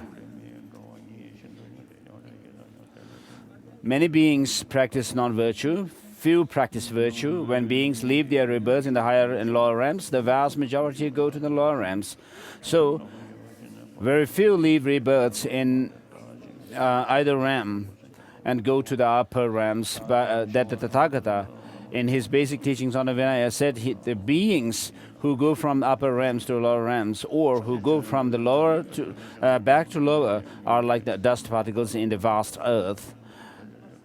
The number of beings who go from the lower to upper, or from upper to upper, back to the upper, are like the dust particles that fit on the tip of a finger. Among the 6 types of rebirths, there are generally very few beings who are humans. There are fewer hungry ghosts than hell beings, still fewer animals, and fewer land animals than marine. This is like the fact that hundreds of millions of flies can fit into a space that will not hold 10 humans. There are very many beings in the Bardo, so many that it is like the many hundreds of thousands of flies that immediately gather around a dead horse's corpse, or even 100 such corpses. There are still just the same number of flies for each at the ready. Even among human rebirths, it is extremely rare to be born during the aeons of illumination, that is, in an aeon of Buddhas to come, when the Buddhas come to the world. And each aeon of illumination is separated by many aeons of thousands of aeons of darkness. Even within each aeon of illumination, there are 80 minor aeons, 20 minor aeons of void, and 80 minor aeons, and 30 minors aeons of void, and 30 minor aeons of formation, 20 stasis and destruction. The Buddhas do not come to the world during 60 of these minor aeons, during the aeon of void, formation and destruction, nor do they come to the world at certain times during the 20 minor aeons of status, during the first and the last of these 20 minor aeons, when humans have immeasurable lifespan, and at those times when human lifespan are on the increase. Buddhas only come during the dark ages when human spans are decreasing. Let us talk about this present time of our birth in the southern continent. Buddhas come during the 18 intervening minor eons when human lifespan followed a life cyclic pattern. We could have been born when a previous Buddha had to common appearances, gone to nirvana, and his doctrines died. Birth during this period before the coming of the next Buddha is no different from birth in an eon of darkness. But we were not born at such a time. They say that after these teachings die out, 4.9 billion human years will elapse before Maitreya Buddha comes. But we were also not born during this intervening dark age. The Buddha's teachings still exist, and we were born in the southern continent, and the only place where these teachings can be found. We were born in one of these few countries in this continent where the teachings are widespread, and such countries like Tibet, Mongolia, and in the minority only a few. We were born in Tibet, one of the foundations allowing the Dharma to thrive. But here is an example of what happens in Tibet. Kushri Kyasang, a Mongolian, once said, when I went to Teshikil Monastery in Amdo, there were several thousand monks of these. About 500 were geshes, about 500 were traders, about 500 were neither. In a single family, there may be 10 brothers, but only 2 or 3 of them will enter monasteries. And even among people in monasteries, those who practice Dharma purely by putting the Lam Rim into practice are most rare. But in spite of all this, we were not born in a place with no freedom to practice. According to my own precious gurus, all in tradition, the optimum human rebirth is hard to acquire because it is difficult to achieve, because it is by nature something difficult to create, and because its probability is shown by analogy to be low. This rebirth we have acquired can fulfill our fondest wishes, be they good or evil. We are on the border between the upper and lower realms. We ought not to put our hopes in anything else. The choice lies in our own hands, so we must make no mistake about which choice leads to happiness and which to misery. If we are mistaken, the mistake will not be for a day or two. It will spoil our eternal hopes for all our rebirths.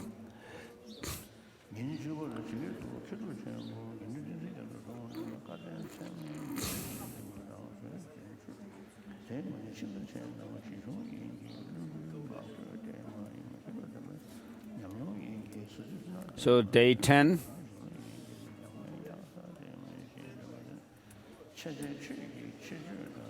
So Jajapamanga quoted the following praise from the writing of Ganden Jangtse, a great adept.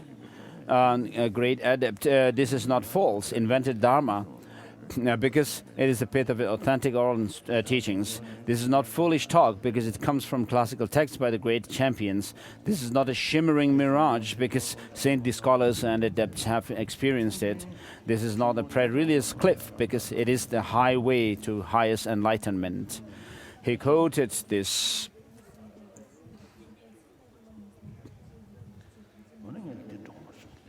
So we'll switch to the first paragraph of this, the 10th day teaching. Stopped, and we'll switch to Shamar Lam Rim.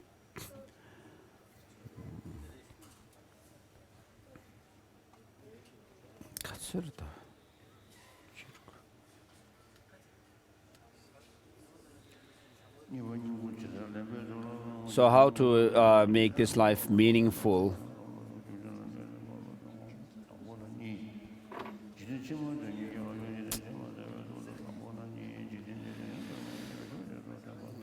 So thinking of achieving, aspiring for higher rebirth, you think that this life will not be forever.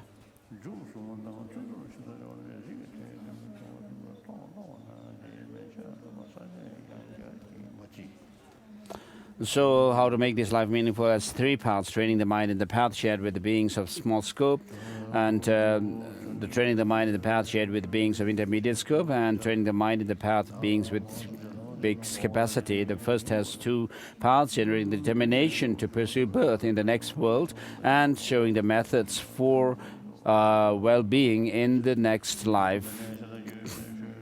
Of these two, the first has two parts, reflecting on death by acknowledging that one will not live in this world for long, and reflecting on the pains and pleasures of the two types of beings, transmigrations, thinking how the next life would be. Regarding the first, reflecting on the death by acknowledging that one will not live in this world for long. So in order to have this wish for the next rebirth and so forth, and onwards, we need to use the logic used that is given in Pramanavartika, that this mind has its continuity. And so because it's produced by causes and conditions, because it's changing, that it disintegrates moment by moment, that it shows that it has a cause. And therefore, that cause has to also to be something which is not static, but that it has its own causes, which also undergoes change. And therefore, inanimate objects cannot be incompatible cause. And so Arthur, during the last Mind and Life conference held in Drepung, said that of course he is not a Buddhist, but he actually is convinced about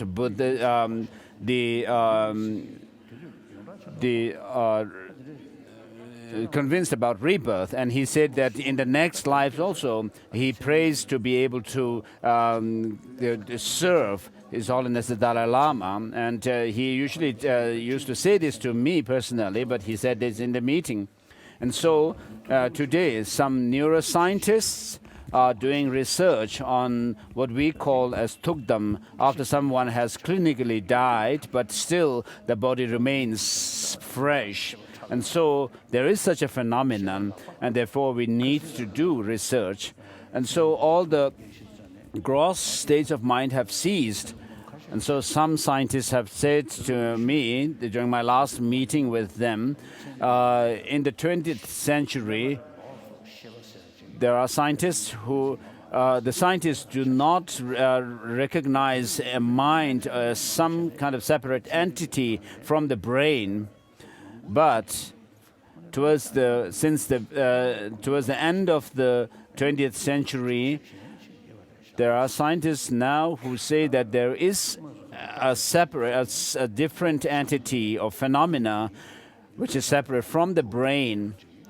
And through the experiment, they have found that the brain cells can be impacted by our thought, which is not the brain's.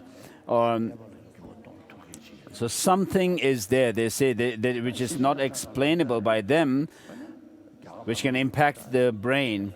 And so with regard to consciousness or mind, we can explain it. Of course, these are explained only, the explanations of these are found only in the classical Indian texts, and not in Christianity, nor in Islam, nor Judaism, nor in perhaps Parsi, Zoroastrianism.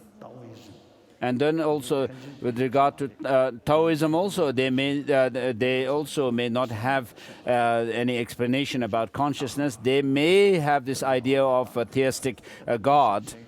And so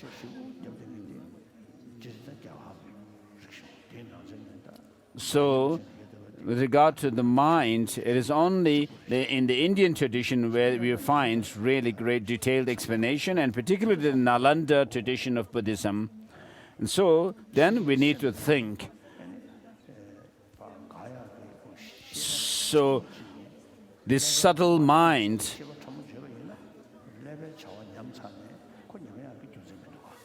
so if it is there, then there is no reason why the subtle mind should stop working anymore after the brain cells have stopped working, functioning. So if you have to say that this consciousness is born from the ovum and sperm from parents, then once this person dies in this life, then called the brain itself, if we take the brain as the source of consciousness, then even after brain death, we could not have any consciousness.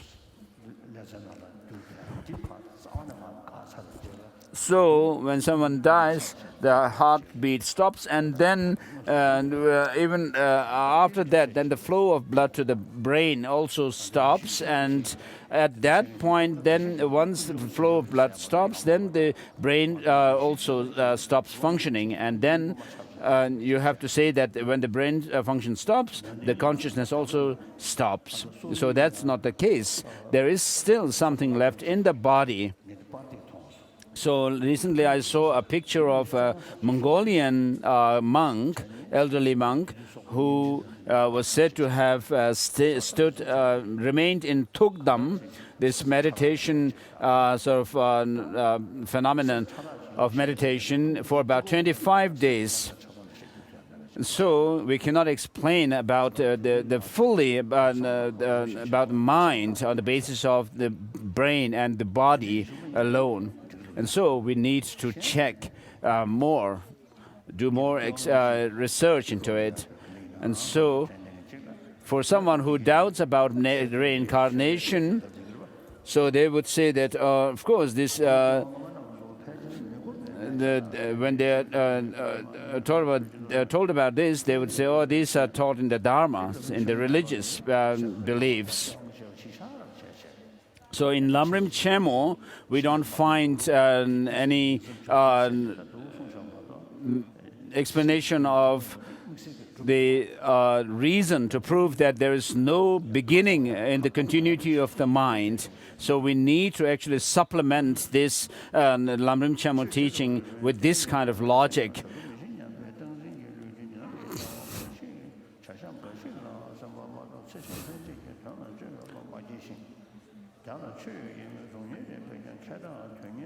So therefore the structural outline from this point down is not repeated. They're following the single point of its application, think like this: the reason why I and all my mother sentient beings have been undergoing various intense and protracted suffering in this cycle of existence is because of not recalling impermanence and death. For in all our past lives, we had most likely passed only through inopportune realms where we had no time to practice the Dharma. Even when we found some physical life basis suitable for practice the Dharma, we had been deceived by the thoughts of permanence in this life, thinking, I will not die yet, due to which we only thought about the activities of those current lives, but did not even think of considering future lives. Even when we put effort in the Dharma, we were doing so ostensibly pursuing it, wishing scholarly credibility and fame for the sake of arguing over a few books, or pursue the recitation of some fierce mantras, or to calm the harmful acts of spirits, evil spirits and the ghosts, or to amass a number of empowerments and subsequent permission to practice Tantra with the aim of gathering more disciples, or we covet the title of great meditator and practice the Dharma, confining ourselves to sealed-off caves, since they were aimed only for gains in this life. Whatever virtuous practices we did, they had very little effect. Planning to live a full life till the end of our life, we were obsessed with material gains, honor and fame in this life, hated those that came in our way, and became ignorant and confused about the shortcomings of those disturbing emotions. When we achieved some good results of our effort, we were full of ourselves, and we constantly experienced strong afflictive emotions such as fear, jealous, competitive feeling, and under the influence of those emotions, we did our best to do sin and cause downfalls of morality, such as creating the 10 non-virtuous karmas. Consequently, we frequently have been wandering endlessly in the unfortunate realms of existence immediately after dying in these existences. even now in this life, the reason why we do not accomplish Dharma, despite all the inner and outer conducive factors, is because of being enslaved by this clinging to permanence in life. Therefore, it is clear to me that taking sides with the thought, I will not die yet, is the gateway to all our troubles and problems. If you bear the correct attitude to death, then you will see that you will soon be separated from everything, your body, wealth, family, friends, which will cause you to feel disillusioned by all three things of this life alone.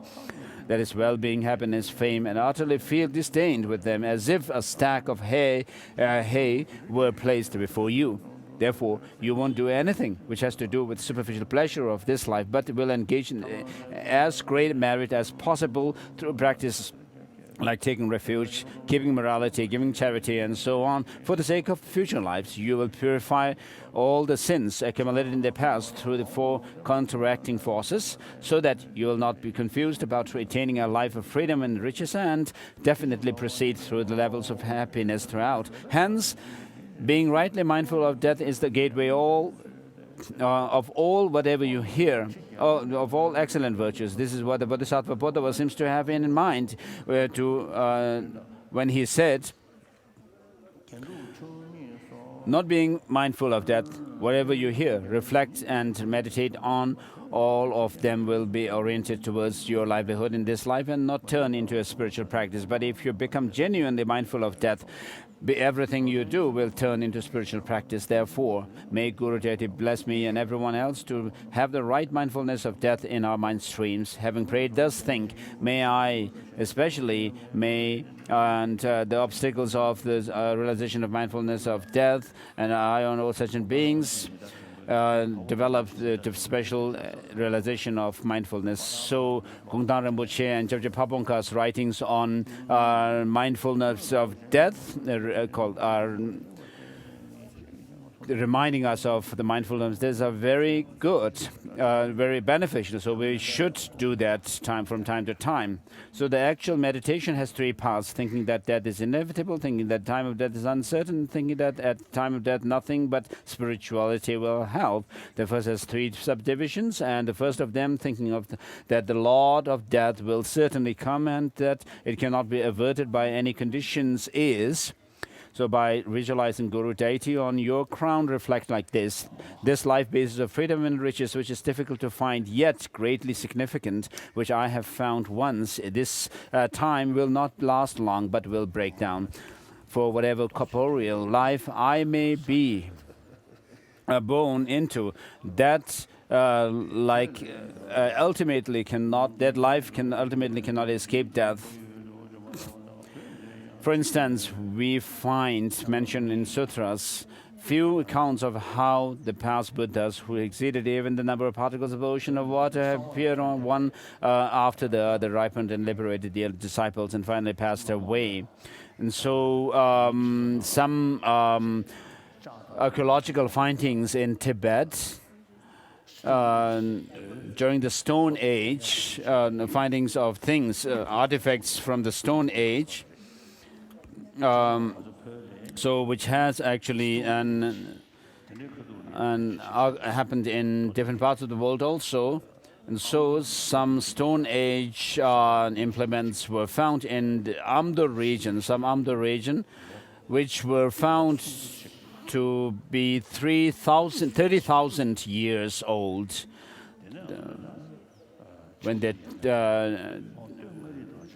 And then somewhere in Ngari region, there were some drawings on rocks. So those are said to be 20,000 years. And then in the areas where we find some of the remains of the past kings,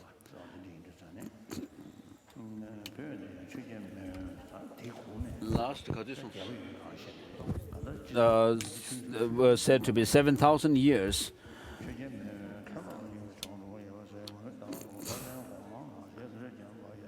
So we are in this part where the text talks about the three Tibetan Dharma kings, the abbot, the master, the spiritual father, Atisha and his disciple, and the tribe of Marpa, Milarepa, and Tabulhaji, and the 5 patriarchs of Sakya, and the omniscient king and his disciples, and so on.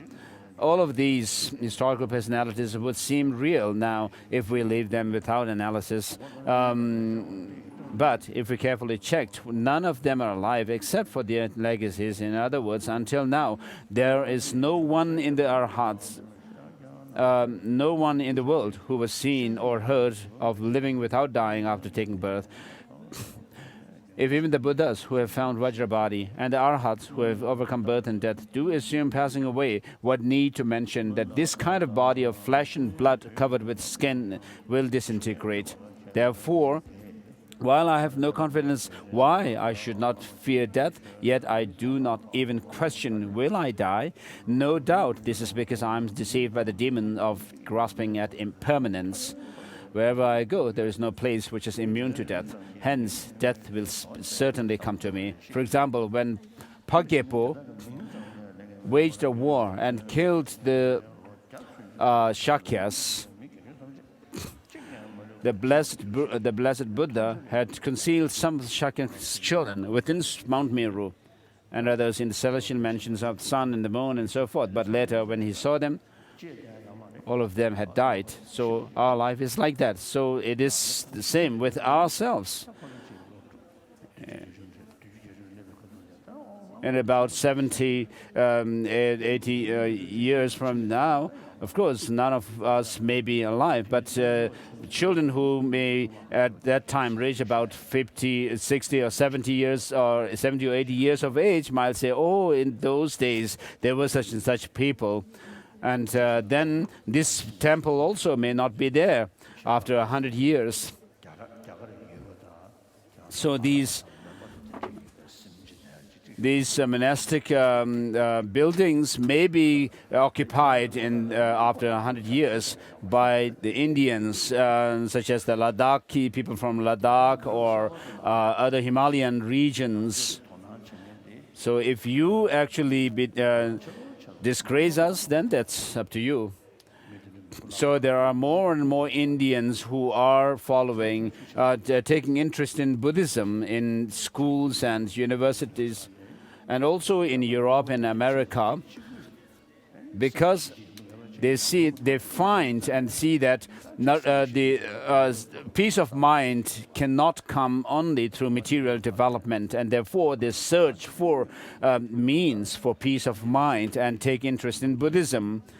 And the Buddhism, if not the whole of the teaching, but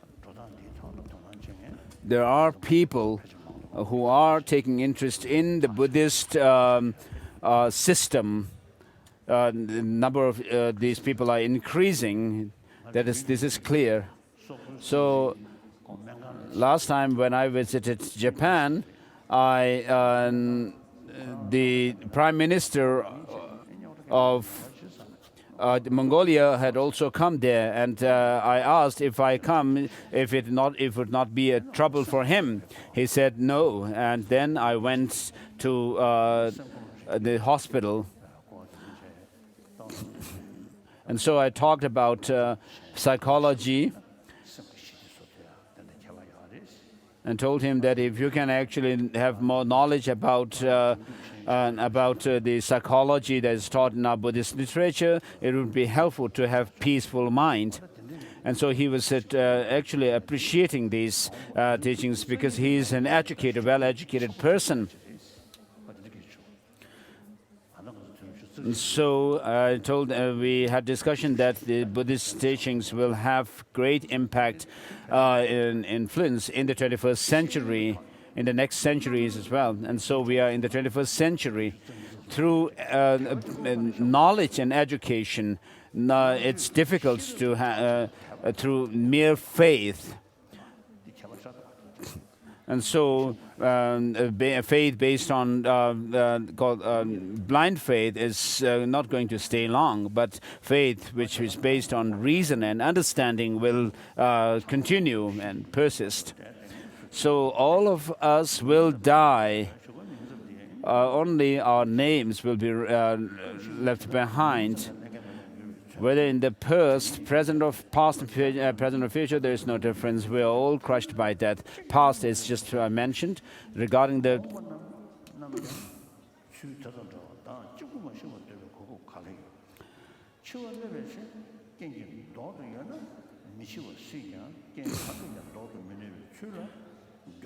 so when death comes, if it could be averted through certain conditions, then it may be possible for me to not die. However, it cannot be averted by any condition. However, how? A fast runner cannot run away from it. Even the sages with the fivefold clairvoyance who could travel in the sky cannot run away to a place of deathlessness. When death strikes them, it cannot be averted. So the lions, of course, when they become aged, becomes very poor.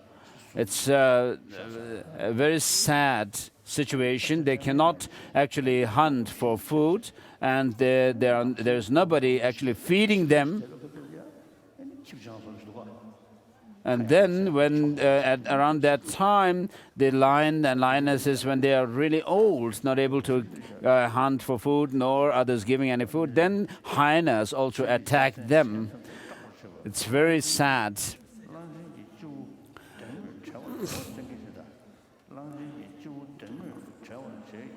It cannot be averted by force. A lion may be able to terrify all other animals or cause a scratching on the elephant's scratch on the elephant's head with its claws.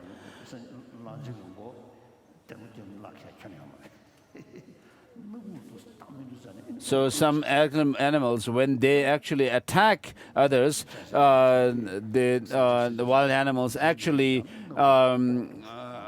suffocate their prey by actually stopping their breath, and some actually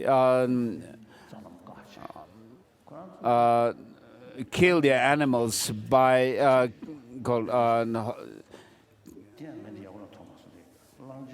holding the neck of the prey. So this mention of the elephant's head being scratched by lions cannot be true. So it's not possible, because the lion's trunk will actually hit them and slash them on the ground. So the Dalai Lama, not knowing how lions attack the elephants, has said this.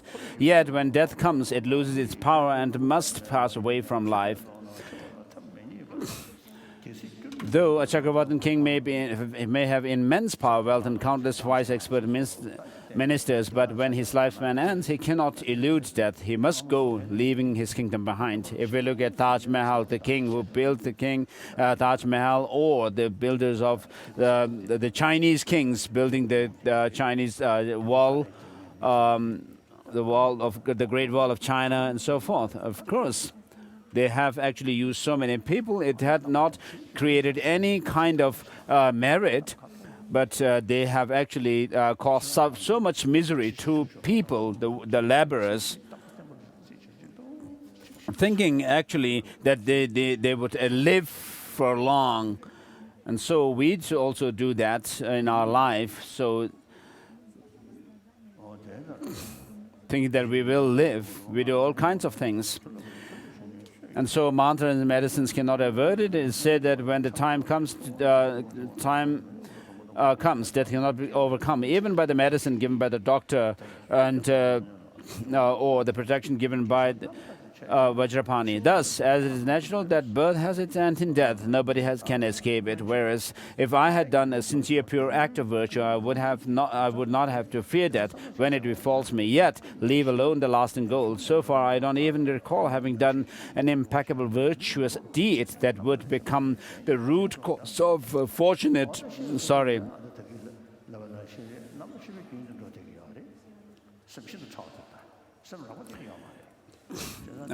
rebirth. And so when we die, what goes is the subtle mind and not the gross state of mind. So on the basis of this continuum, the mind stream, we of course this is the basis for the imprints of our karma. According to Chittamatra, they use the term alaya vijnana. They assert the alaya vijnana is that basis for the karmic imprints.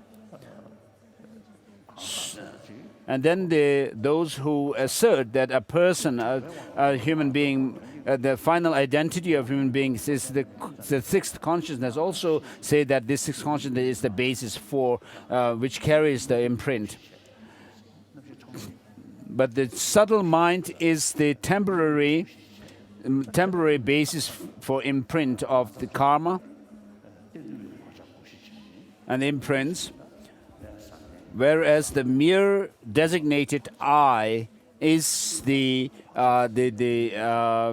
enduring basis for the imprints. And then we also need to think about the having ceased, this phenomenon called having ceased, phenomenon for this carrying the imprint.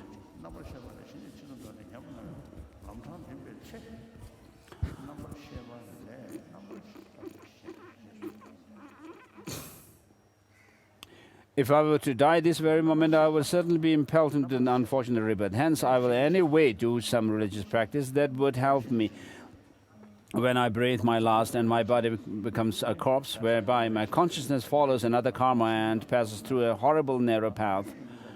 And so when I was young, there was an aristocrat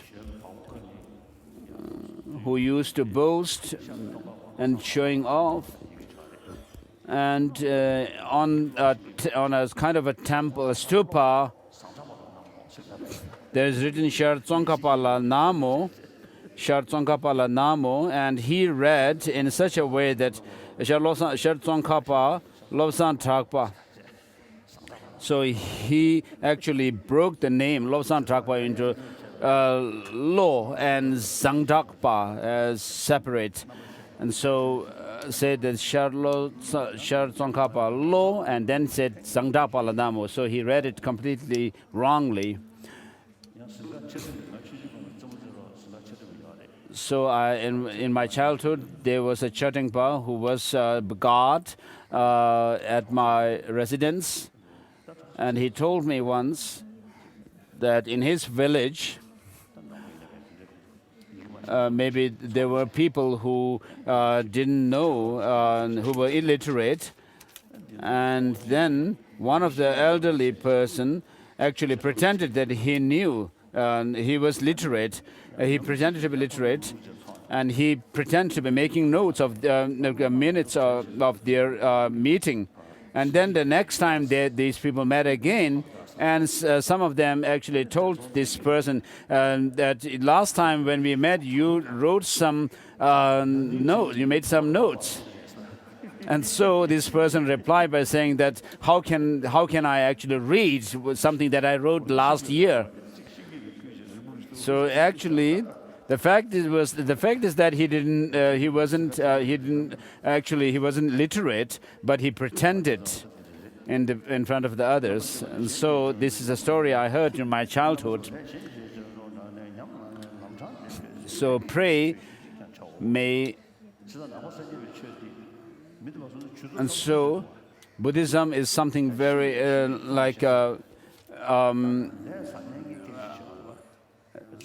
like poking its nose into different things. And so if you do something good in the early part of your life, we can see the fruits of that in the later part of your life. So how come that our karma that we created in this life has impact in the next life? And then we come to the explanation of the imprint of the karma. And so there is lots of investigation done. And then in the Chittamatra view, the alaya vijnana is proved, or they use many different reasons to prove alaya vijnana. And so Buddhism is actually a system where you find truth through, facts, truth based on facts. So we also need to inquire about the modern subjects, science and so forth. And so we can say that because we use lots of reasoning, investigation and experiments, we can say that it is something we can actually put to the test of reasoning. So pray, may Guru Deity bless me to be able to do so, and do your meditation. Life has no additional scoops, but factors that constantly diminish by my lifespan. Most of my life is gone, and I do not know how much of it still remains. Even if I live the longest lifespan today, that is 70 or 80, which is regarded as living a full lifespan, it finishes quickly. With breath 21,000 times during a full cycle of a day, but after one breath, we breathe 21,000 times during a full cycle of a day, but after one breath, we come down to 21,599. Reflecting on it, we cannot actually return, go back, revert to the previous moment. It's gone. And so, reflecting on it, as our lifespan shortens with each breath, there is no moment our lifespan does not deplete at all. Likewise, when 30 days are finished, with each passing day, a month goes by, a year passes by. When 12 months have gone, with each passing month, and with each passing year, when 5 or 6 12-year cycles are completed, our lifespan has exhausted and we reach the time of death. But for us, our body has the capacity to live for 100 years. But because of pollution and also pesticides and so forth, we have lots of so many different illnesses today.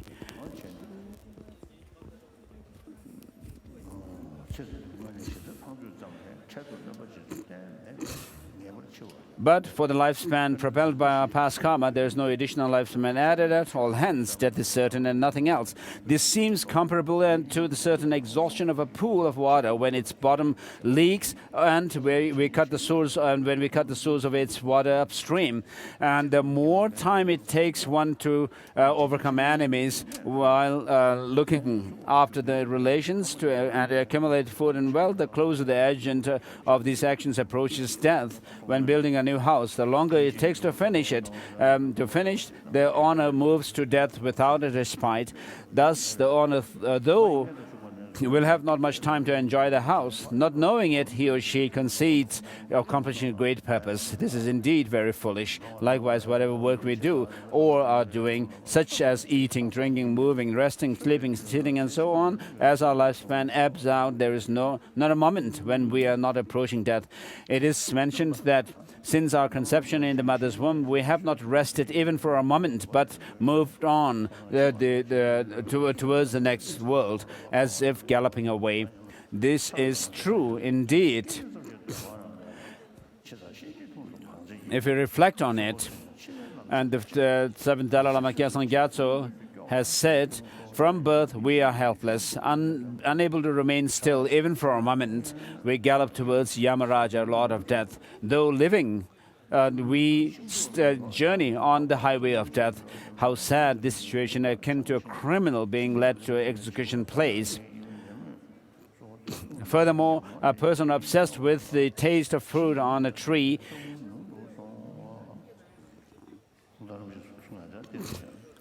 on the face of a cliff of a big waterfall presses his feet against a tuft of grass at a cliff and grabs a tuft of grass with one hand while reaching out to the fruit with the other hand. At that time, two rats, one white and the other black, comes by, and they alternate nipping at the nipping and taking away the blade of grass at a time. However, he neglected them, and the tufts became thinner and thinner. And finally, as the grass exhausted, he fell off the cliff and suffers immensely. Had he put effort before the tufts of grass were gone, he could have led himself to a safe haven. Instead, he did not attempt to save himself, but threw himself down the precipice. What more foolish person could there be to do so? Likewise, while we are residing at the cliff of samsara, by relying on the tuft of life, and as the rats of day and night deplete the tuft of life, if we do not bother about it, but indulge in this apparent tasty fruit of the five sense objects and distracted by them, and be distracted by them, then when the tuft of life ends, finishes, we fall down the apparent tasty. We fall down the cliff of to lower realms of existence, and will be swept away by the rivers of suffering. It is high time that before the end of life, we should do our best to put effort to accomplish the path in order to pass through the higher rebirths successively and reach the city of omniscience. Though we know we have ability to do that, yet how could we really jump off the cliff of health consciously? Right now,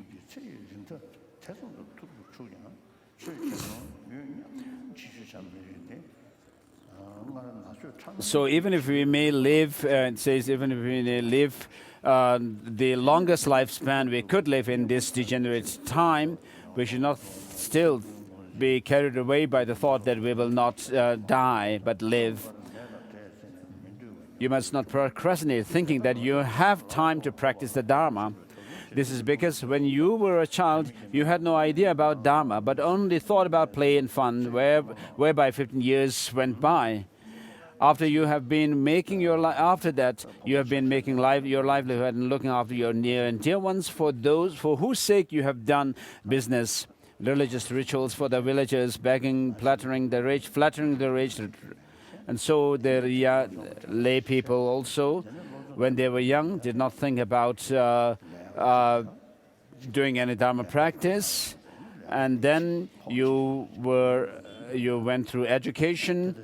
And then after finishing your education, you thought about finding some job, and then marrying, and then having children. And if you have no children, if you can't give birth to children, you have suffering. If you have too many children, you have suffering. And then rearing the children and also sending them to school and getting education for them, you have suffering. You have all kinds of worries, all these worries about your children going through the education, and then after education, they're getting a job for them, and so forth. And so, when you think along this line about this situation of the lay people, then you can see the advantage of the monastics. So, it is true what the Buddha has said, that householder's life has so much ills.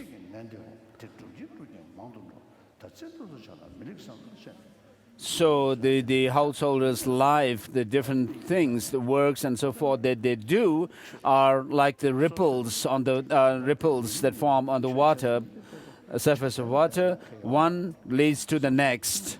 And so, how wouldn't it be better to cut all these forcibly? Ganden Jangtse says, as Pabongkapa says, if you are able to practice, there is liberation, even as you live as a householder's life. But if you cannot practice, then you will not have nirvana, but you'll maybe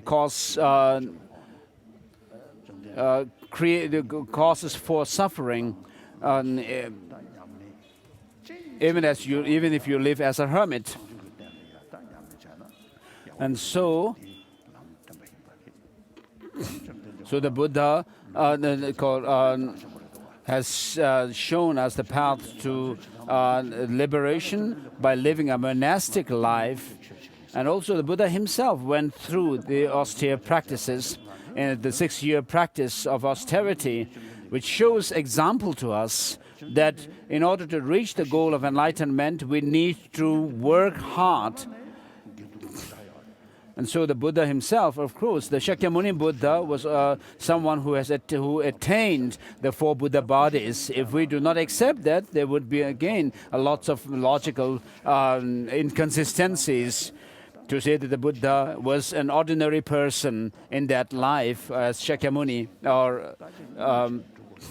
So he has shown us the path through his own practice of the 6-year austere practice, that we need to actually endure hardships in order to train on the path and reach our goal.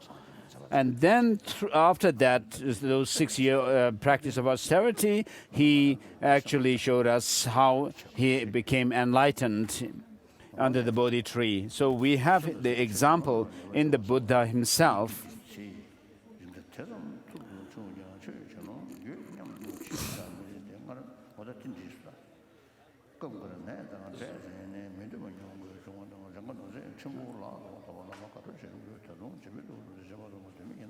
And so, thinking along these things, it would be easy to know that there is only a little time to practice the Dharma. So the text says, from the remaining lifespan, you spend half of it in sleep, as usual. You are also compelled to do many things which are no use to oneself and others. When you are stricken by suffering at old age, suffering of old age, you will lose your physical stamina and would be weak to practice the Dharma. So thinking along these things, think about these things, it would be easy to know that there is only a little time to practice the Dharma. On a New Year Day, for instance, we would talk about celebrating in great joy and happiness, and our day would quickly pass without time for Dharma. The second day and the third day of the New Year would also be the same. Once the prayer festival of the miracle month starts, we would be unaware how the month went by as we indulge ourselves in the hectic life. In this way, as remaining months pass, the year would go by without any opportunity for Dharma practice. Then the second year would go by, and gradually or eventually your whole life would go by empty. And so, if you have to go to the next life without having the time to practice Dharma, that would certainly be a big loss. Even when we set our time, when we set some time to sit in a secluded retreat, ostensibly doing some virtuous practice, what number of nights there are, they pass in sleep.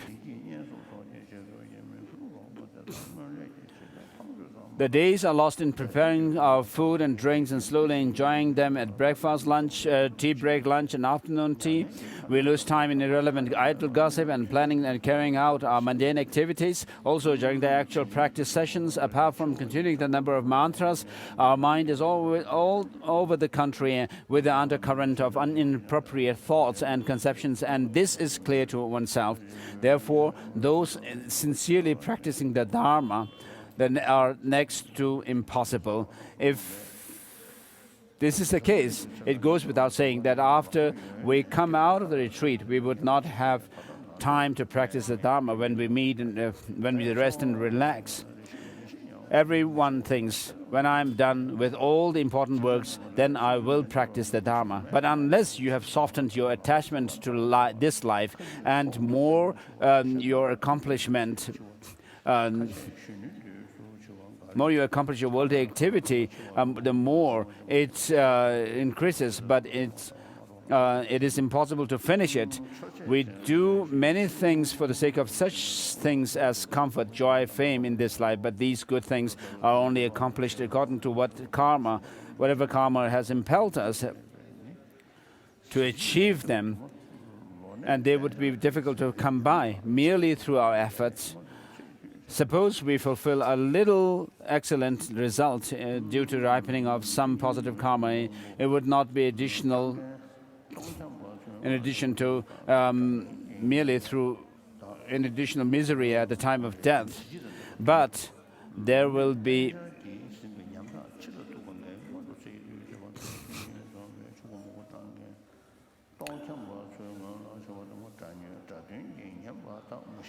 there will be not the slightest benefit. It would be similar to a dream in which you saw pleasure for a moment, but when you woke up, there is nothing.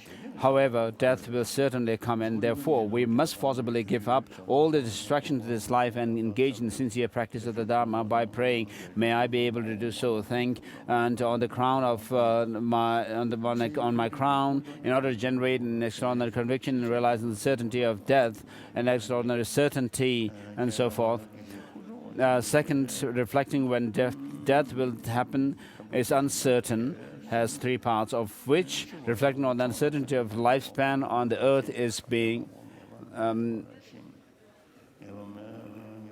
If you think, of course, I finally must die when I reach the end of old age. But right now I'm young, have no illness, have all the favorable conditions, and have no harm from my enemies. Therefore, I will not die for some time. These are no guarantees at all. Because of the different ways of creating their karmas, we can see with our direct perception that some sentient beings die inside mother's womb, some immediately after birth, others as they start crawling, and still others when they are able to run. Some die in youth, others in middle age, and so on. It is next to impossible that people die living with full, matured lifespan. Some boisterous young men in flashy costumes during the morning die suddenly in the afternoon, and their bodies are taken to the cremation ground. Many times it is witnessed that the frail old parents have to perform the funeral rites of their children and grandchildren. Hence, how can mere youth be the reason for your not dying? Many healthy, dignified people pass from life before some people who are chronically sick for years and are on the verge of death. Many rich people also. So some times I have medical checkup with doctors, and I met one German doctor who is said to be an expert on knee, and he was really genuine and dedicated when he checked my. So he said to me, "I'm no more 18, but 80 years, and therefore some cartilage or some kind of called lubrication, much of it that has now worn out," he said. And so I cannot complain about. So when he said that, I found that to be a great instruction to me. So many rich people will, with all the necessities, die before old beggars wandering in hunger.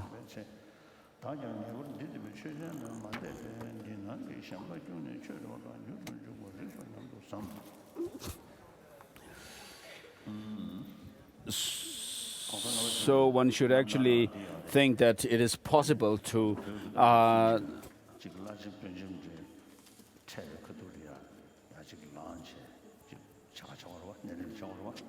do Dharma practice. And during the fifth Dalai Lama's times, when some lamas and officials come by, then the others have to stand up. And so the fifth Dalai Lama says that sometimes he pretended as if he had some problem in his knees and didn't used to just keep sitting. So, of course, I'm not pretending to have a bad knee, but I actually have a bad knee, and therefore sometimes I don't get up from my seat during certain rituals. And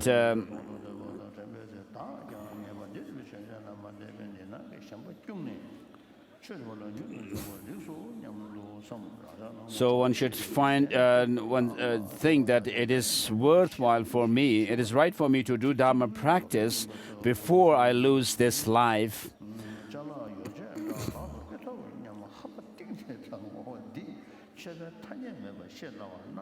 So sometimes some practitioners externally may appear to be practitioners, but actually they are so greedy to get some things when people die.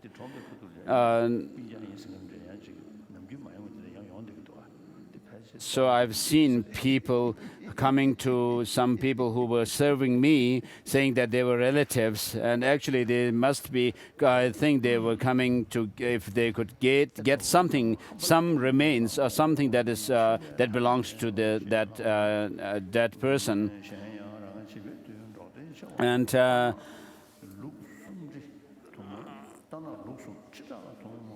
So some nomads have lots of cattle and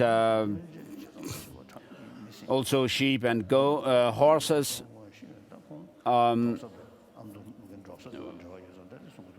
During their childhood, they see these things, so the author must be familiar with these kind of nomads.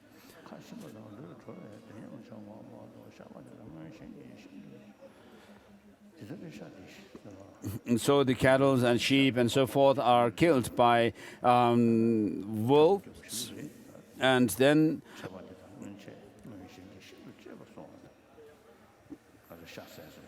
when the animals when the people keep animals, they are said to kill them for meat. And so it's quite too much to say that, when we eat meat, that, this meat is just lean, or it has no grease and fat and so forth, that it is hard, difficult to, bite and so forth. This is too much.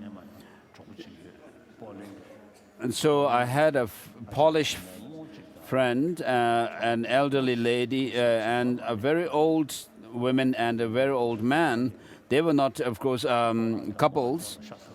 So both of them didn't take meat. And so we were very close friends, and so this man told me that I don't take meat. If I take meat, I'll kill the animal myself. But what we do is let others kill, and behind the scenes sort of thing, we eat the meat.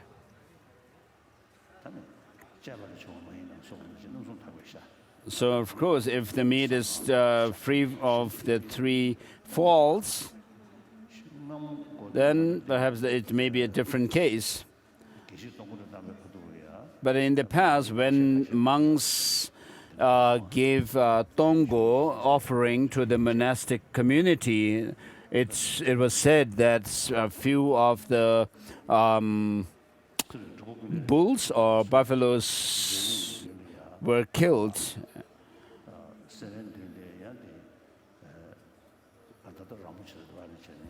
During Drukpa Khunle's time or something, said he was said to have actually made fun of the places of slaughterhouses near Sera and Dampak regions in central Tibet.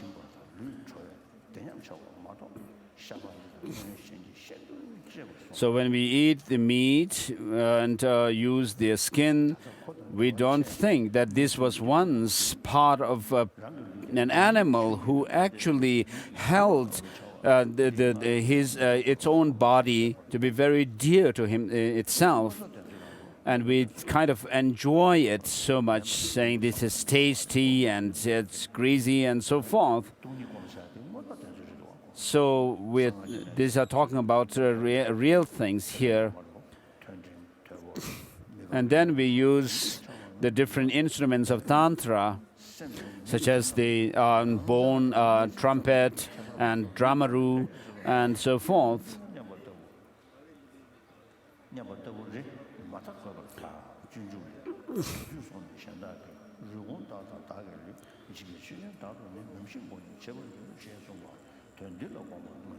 So in the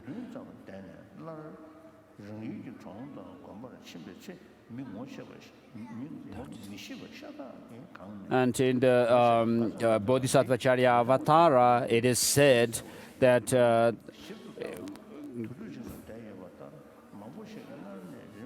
so by going to the funeral place, just meditate that looking at the other's body, those bones were like meditate that as if they are yours, and how horrible it is. And you, in this way, meditating on the other's body as being your body, you'll be able to actually neutralize your attachment to the body.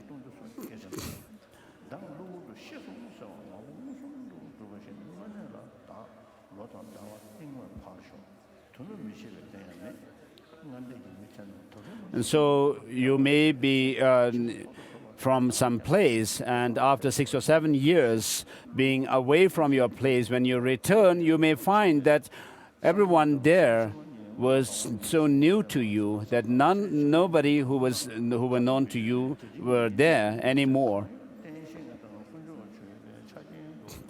And so when you see this, of course, it is like a lesson for reminding you of the impermanence of death and death.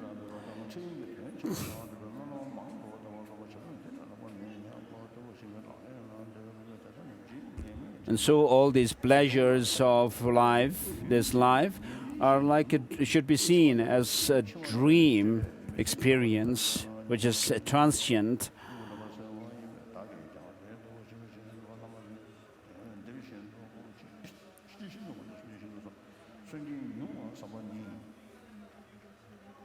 And so even if we are able to, about to die,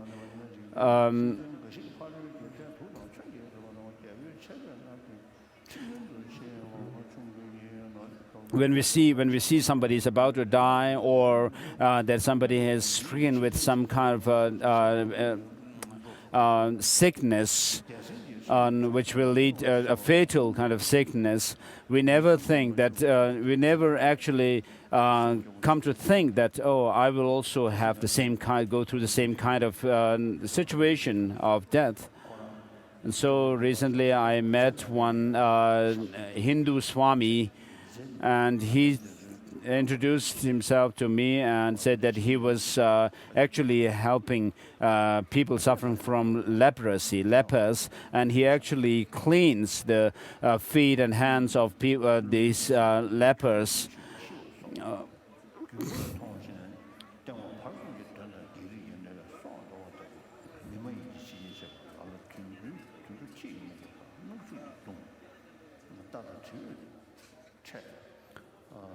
Sometimes animals and others are actually killed by spirits and so forth.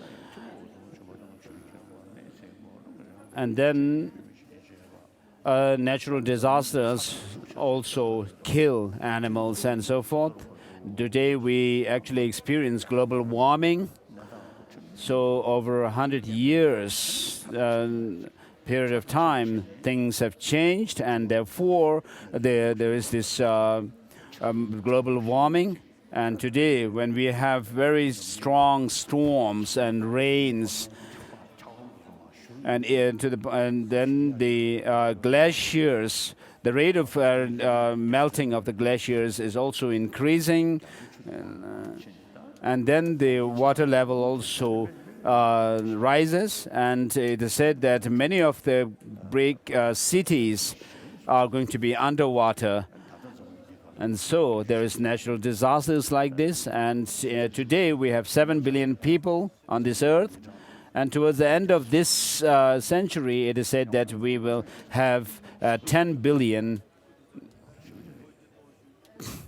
And so there are lots of problems and troubles, and even while we have lots of problems like this, still people engage in wars and fightings and conflicts. We do not think about next lives. If just in this life, if we could be more friendly, harmonious, and helping each other, it would be possible for us to create more peaceful world. If we as humans could live a more peaceful and happier life, then it would also be helpful and to the animal realm as well.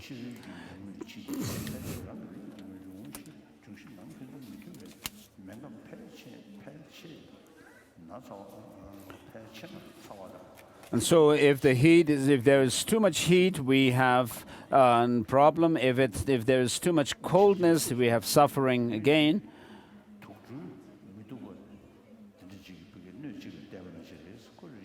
So it is, this body is like, having this body is like living in amongst a group of snakes, the poisonous snakes, which always kind of fight with each other. So within this body, we have these different elements which are opposite to each other, opposing each other, like fire and cold and water and so forth. So as it is said in the 400 verses, this is true. So if we have too much heat in the body, we suffer fever. And then in this way, we suffer all kinds of sicknesses.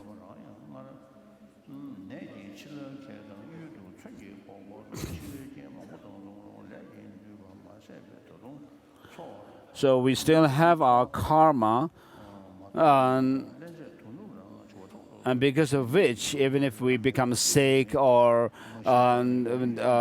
suffer so much, we still live. So we are at a degenerate time where we have all the 5 degenerations.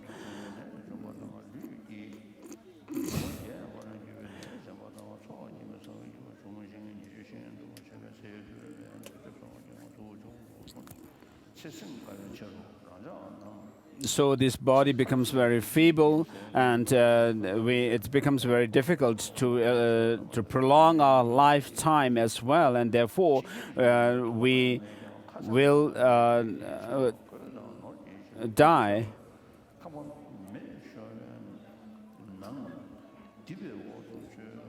So if you were trapped in a house which is on fire,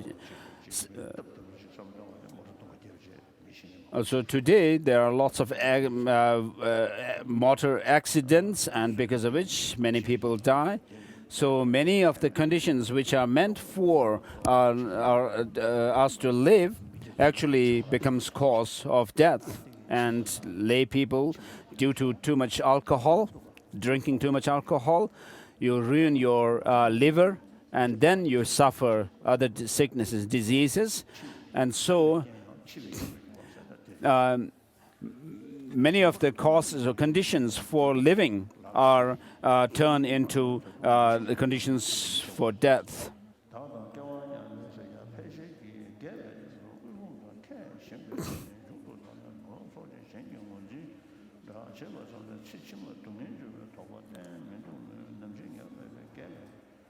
So people who are equal to oneself, monks and nuns, monks and lay people, monastics and lay people, so become poor due to their age,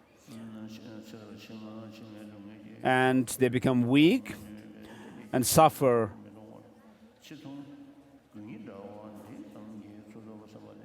And so many of us think that, oh, if I do not do something now, we'll suffer in old age, and therefore indulge in all kinds of activities, such as flattering with others and gaining wealth and so forth. And we do not actually think that we will suffer in the future. Do not have any doubt about, do not question about future suffering.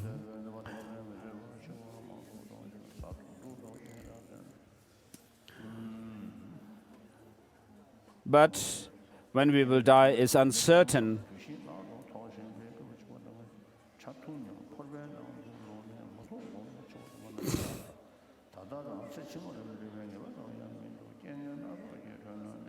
So there's no doubt that death will befall us.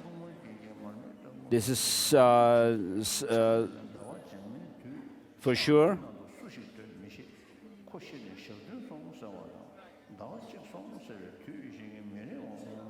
But even if we have to suffer at old age, that is going to be a very short-lived.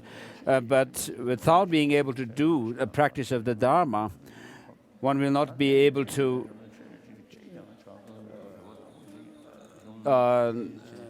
fathom the suffering in the next lives.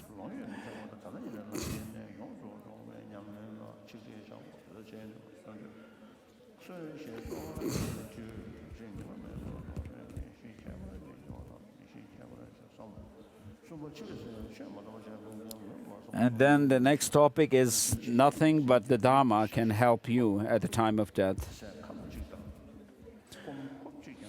So even a sip of water or liquid and a mouthful of food, you will not be able to enjoy them. And today we have people suffering from throat cancer or some stomach cancer and so forth, so that they are not able to ingest their food from the mouth, but some hole has to be made so that they can be fed through some pipe.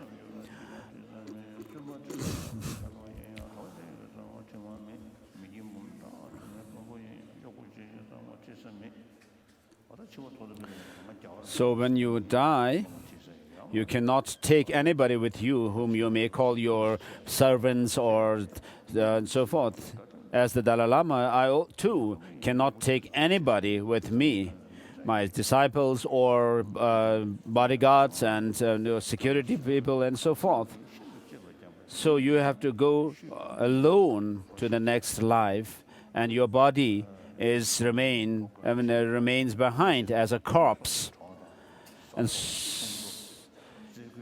all the relatives and so forth, for their sake, you have created lots of negative karmas, sins, which you have to actually carry with you. Nobody will carry them for yourself. And then, whatever you have remained, your wealth and money and so forth, are actually coveted by those who are left behind. And the people become greedy for your wealth.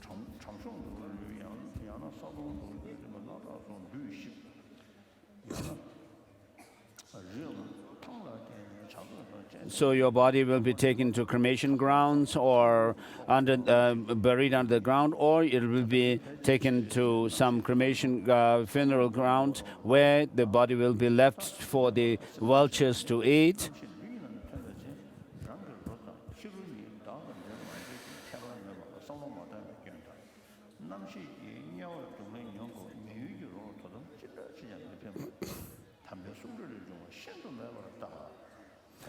So people are not actually reflecting on where their consciousness will go after dying. But they are so worried and sad to express their sorrow over someone's dead body. So the greater you have left, the greater imprint you have left of virtue in your mind stream, you will be helped more by this. So of course, you will not be able to use the subtle mind, clear light mind, without being able to dissolve the gross state of mind. And so, the more you create the mental virtues of the three, body, speech, and mind, that will be really able to help you.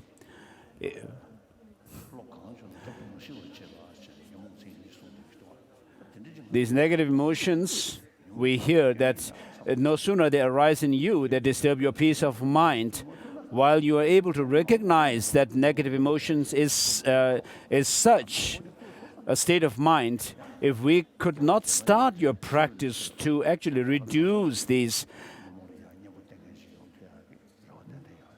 then if we are not able to do that, then we will not be able to help ourselves at the time of death. But if we are able to help ourselves to see the negative emotions as negative emotion, and that they destroy our peace of mind, and do something to reduce it, and then practice the virtuous, do the virtuous practices, so that when the at this gross level of mind we are able to do that, so that it leaves an imprint at the deeper level of mind, then it can help. For example, we see children, even as young, at young age, some children are indulge in negative actions, some in positive actions, which indicate something. So I have some Indian friends who have told me that their child, this very small child they have, would rise up in the middle of the night and act like as if he is doing some meditation. There are such children as well.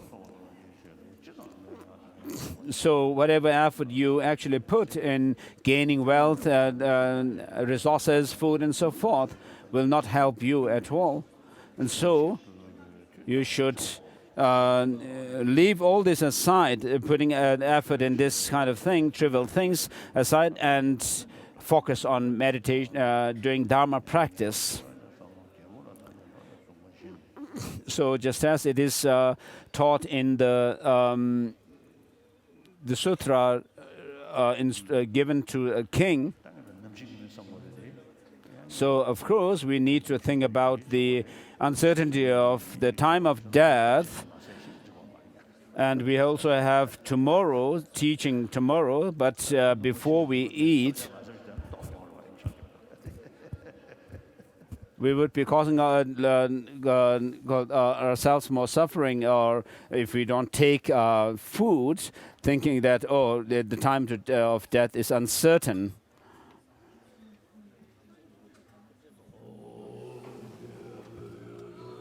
Meta tam re rabling shin ye de gemba de san ye ye do be le bo ye no no no